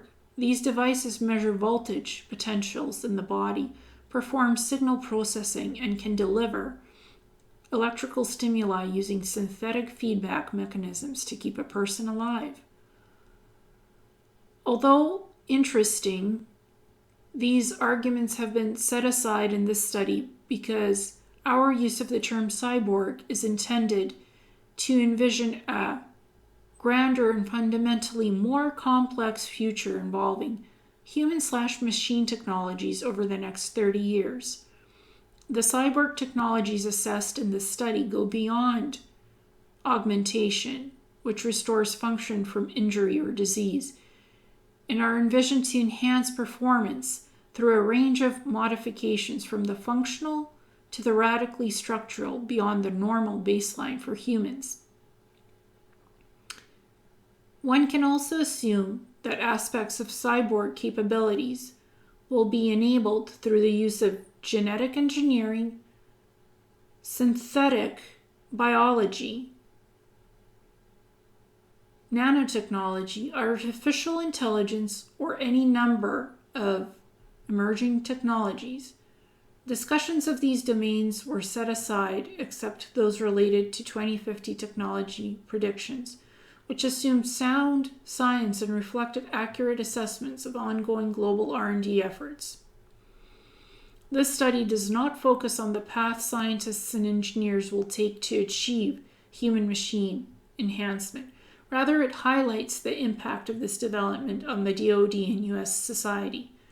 The primary objectives of this study are to predict the direction cyborg technology will take within the next 30 years, determining how that could fundamentally impact national security and make recommendations to senior DoD leadership on how to safeguard the United States and mitigate the threat posed by near-peer exploitation of these technologies.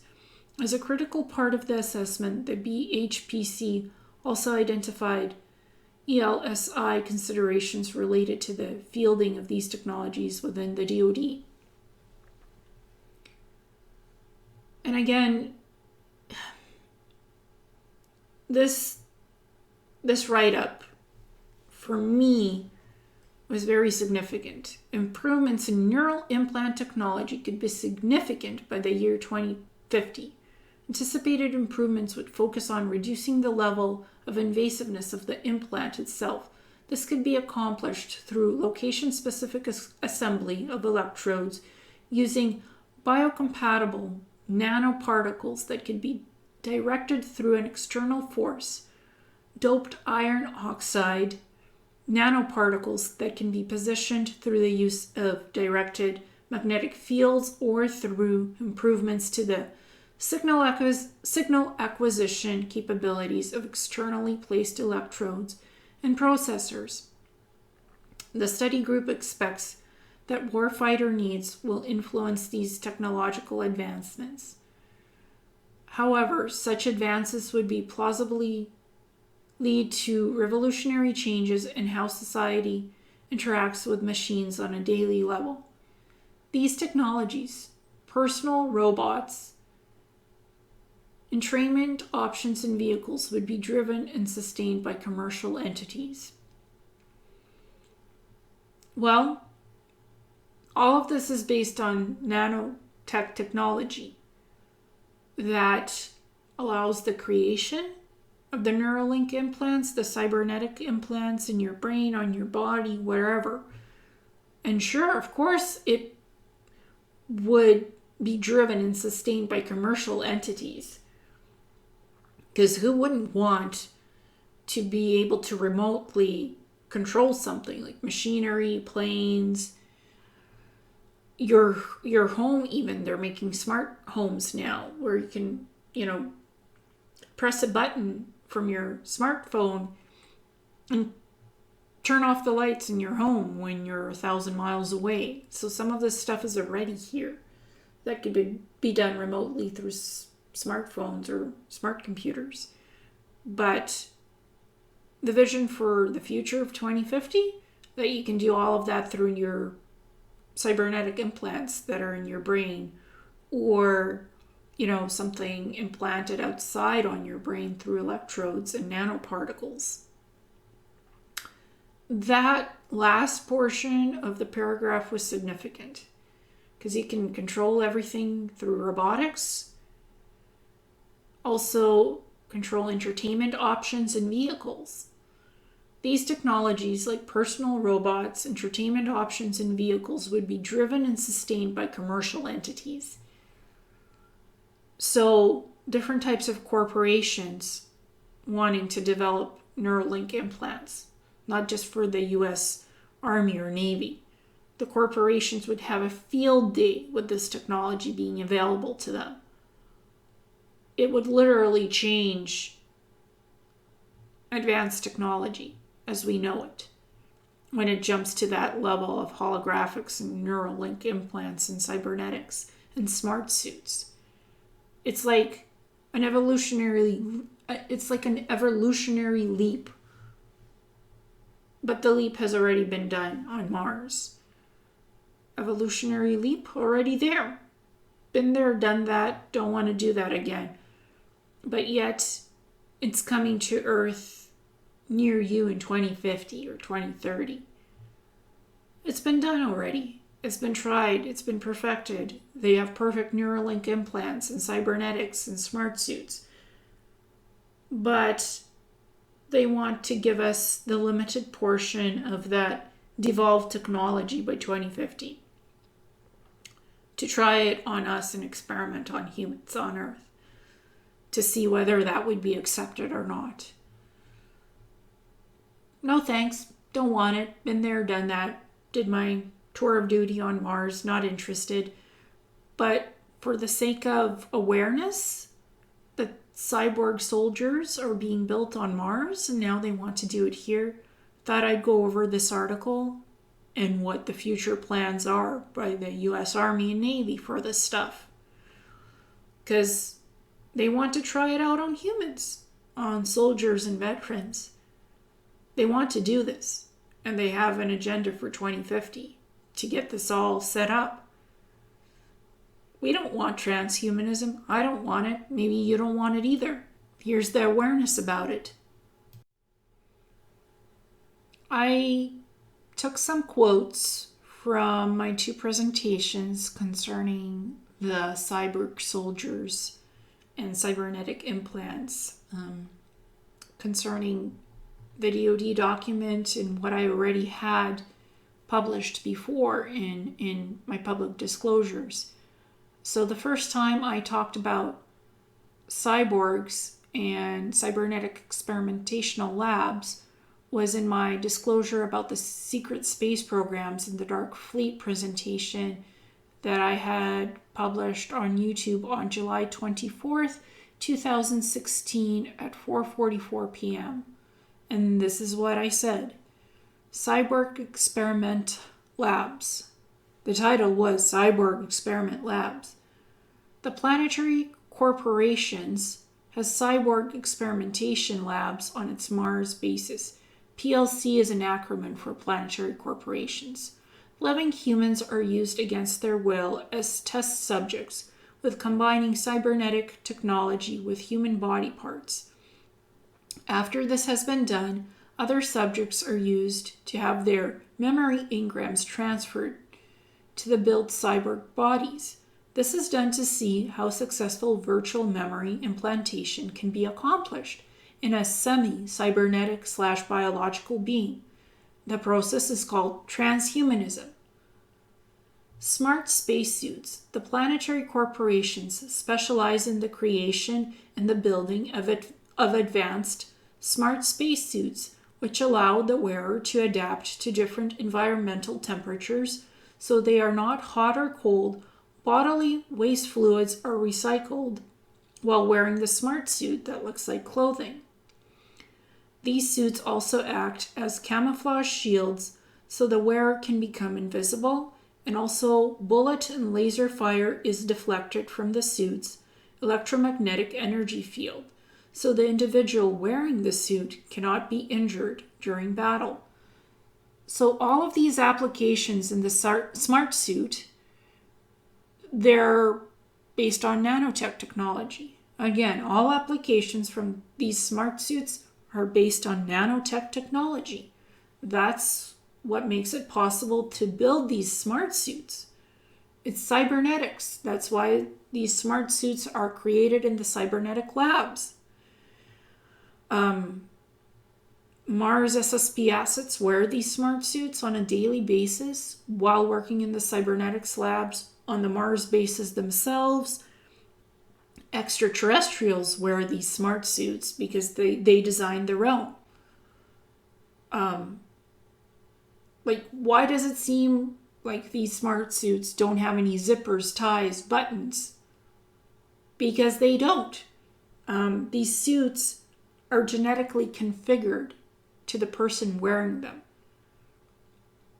If you're genetically not compatible with the programmed smart suit, you can't wear it. Only the person it's designed for can wear it. It's genetically augmented to conform to them as daily clothing, as protection.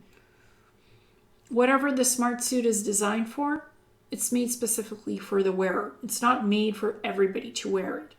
Everybody needs genetic programming to wear the smart suit because every smart suit is different and designed for different people.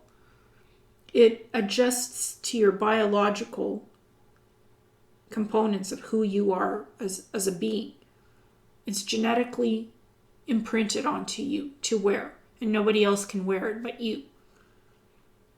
And the nanotech allows it to look like clothing, to be battle armor, to be a smart spacesuit. Whatever it's designed for, the nanotech is the driving technology that makes it all possible. It's specific to the wearer of it. And it's not just humans wearing it. Extraterrestrials do it as well. And people ask, how is that possible to not have any zippers or ties or buttons? Because it's made out of nanotech. That's why. It seems like it's a fluidic garment that you're wearing. But it's more than a fluidic garment. It's your smart suit. It's what protects you. It's what cybernetically augments you and works with your Neuralink implants as well. It all works in conjunction together. That's why it's built in the cybernetic labs on Mars, because it's advanced nanotech technology. It makes the Neuralink implants, it makes the smart suits possible. That's the tech of the future. 200 years more advanced than what we have here on Earth right now. It's all because of nanotech. Nanotech driven and made. All because of it.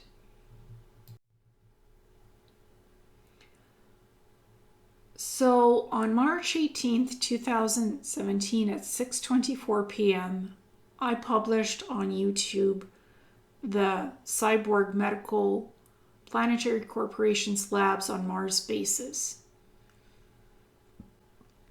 And I described what the cybernetic labs are and what's done in them. So here is the description. Cybernetic labs on Mars bases. The cybernetic labs on the Mars Planetary Corporation's bases create semi-human augmented cyborg soldiers and scouts in order to trade them to other advanced ET species as part of the slave organization, which acquires medical serums, drug serums to stop diseases or end the aging process, receiving technology that is hundreds of years more advanced that they can implement for building better ships, colony facilities, various space stations, weaponry, healing medical pods, etc., as well as gaining rights for more trading routes in space and access to planets where they can build their colonies. That's basically what the planetary corporations do. They're not the good guys. They're not here to help Earth. They look out for themselves and their SSP personnel assets on Mars and elsewhere where they have jurisdiction. The PLC labs use both living and dead body parts for harvesting purposes in order to merge cybernetic technology with the human body component. Human bones can be used for cyborg creation. Only the best tissue matter, body parts, and DNA is selected for splicing with cybernetic technology. There are lab technicians who monitor the selection process for building the human cyborgs. That's basically what I did. I helped to build human cyborgs on Mars. Yes, on Mars in these cybernetics labs. That's why I can write about this, because I was there. Saw it, did it, participated. Maybe you can call it mind control. Maybe it was a situational issue where I was stuck on Mars, couldn't leave, was kidnapped and forced into that job. Whatever it was, I did it, I survived it, I lived. Now I'm here. I'm literally here healing and trying to tell the story of what happened on Mars. It was traumatic. It was atrocious. I still have basically daily living nightmares about what I did. But I did it. Was there. Now I'm just disclosing this. The PLC Mars Cybernetic Labs have cryogenic storage units where body parts, bones, tissue, and DNA samples are stored from unwilling test subjects that were slated to be acquired for the cybernetic programs and experiments.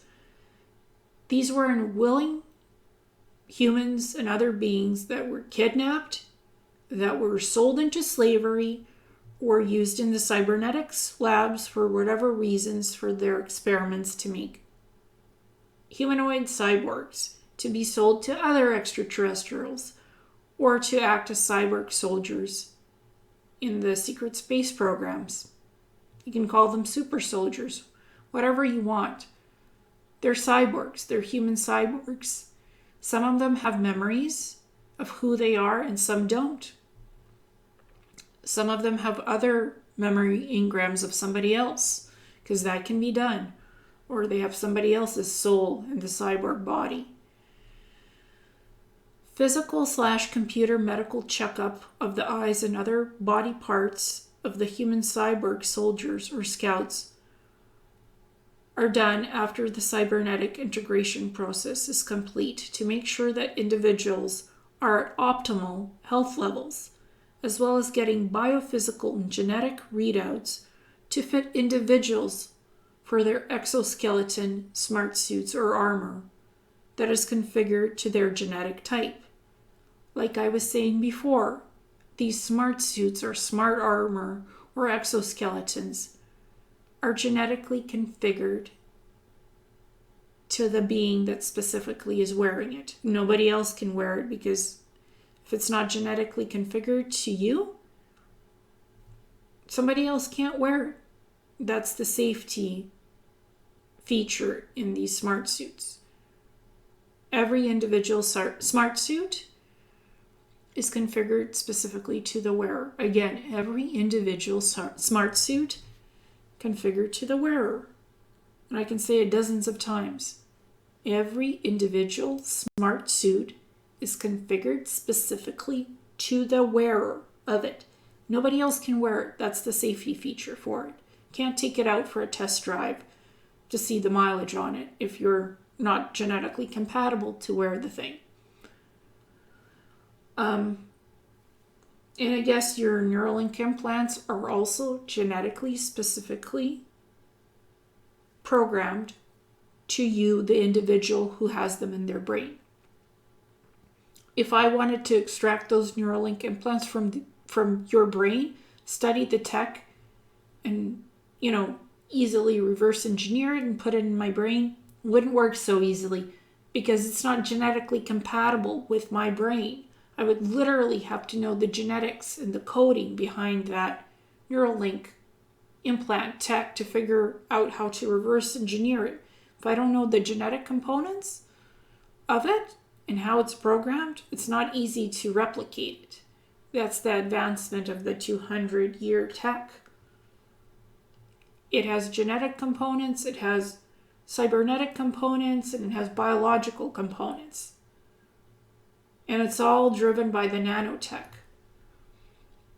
And reverse engineering that is not the easiest thing to do. That's why it's been built in these cybernetic labs that are secret by the Planetary corporations, and it's attached to the Mars bases. When the cyborgs were being manufactured, there had been various human body parts that were being spliced with bio-living machine components, so the Cybernetics laboratory technicians had to have an original imprint of the genome sequence of whoever's soul was going to be put into the cyborg, as that person's DNA needs to match up with the soul's energetic frequency in order to place the soul in the cyborg. So again, the biogenetic component of the soul has to literally match up with the human cyborg that's been built for that specific soul. So it's like taking out somebody's soul, putting it into the human cyborg, and now you have an ultimate avatar for yourself. It's your personal human cyborg, because the Planetary corporations have the electromagnetic technology to literally take out people's souls and swap them out for somebody else's soul. But there is a genetic component involved that the soul has to match up with the human cybernetic cyborg body. Again, it's another built-in safety measure. So you don't just go swapping souls left and right in various human cyborgs. The genome scanner was needed in order to provide the genome sequence for the cyborg whose soul was being integrated with the cybernetics components, and the DNA sequencer would splice together all the codings of the genome sequence so there would be a complete DNA profile within the cyborg. And then the soul would function correctly with the DNA pattern in the cyborg body. It's a safety measure, so you can't just literally take out somebody's soul and place it into a cyborg human body. and then take out that individual's soul and put it into another cyborg body. They have genome scanners, they have sequencer scanners, they have to have your genetic genome imprint on file to code your soul properly to the cyborg human body.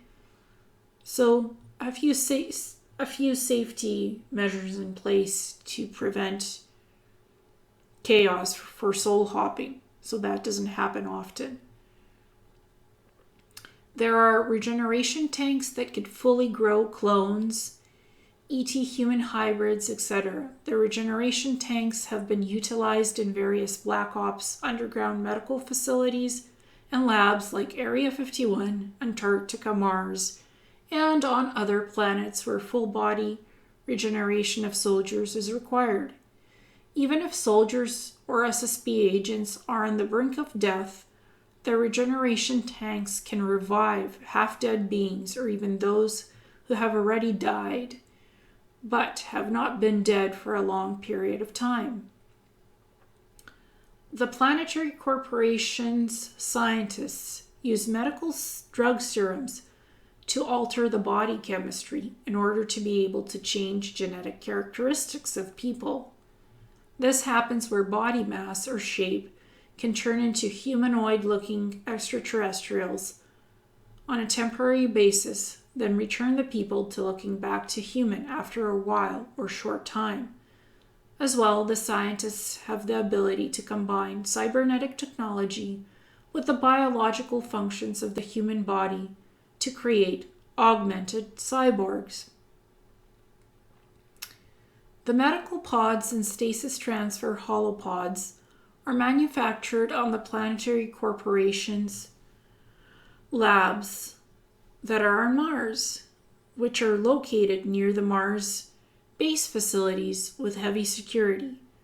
There are also regeneration stations which can scan the body for minor damage like broken bones, burns, or tissue damage, and regenerate bones, cartilage, tissues, etc.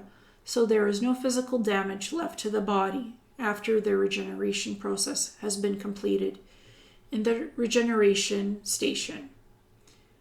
For complete body and brain repair, the medical pods need to be used in order to remove all disease and heavy unrepairable damage, as well as reviving those that have died recently and been dead for close to 14 to 20 hours. Those are the holographic medical pods. And all that technology is built in the Cybernetics labs by the Planetary Corporations attached to the Mars bases.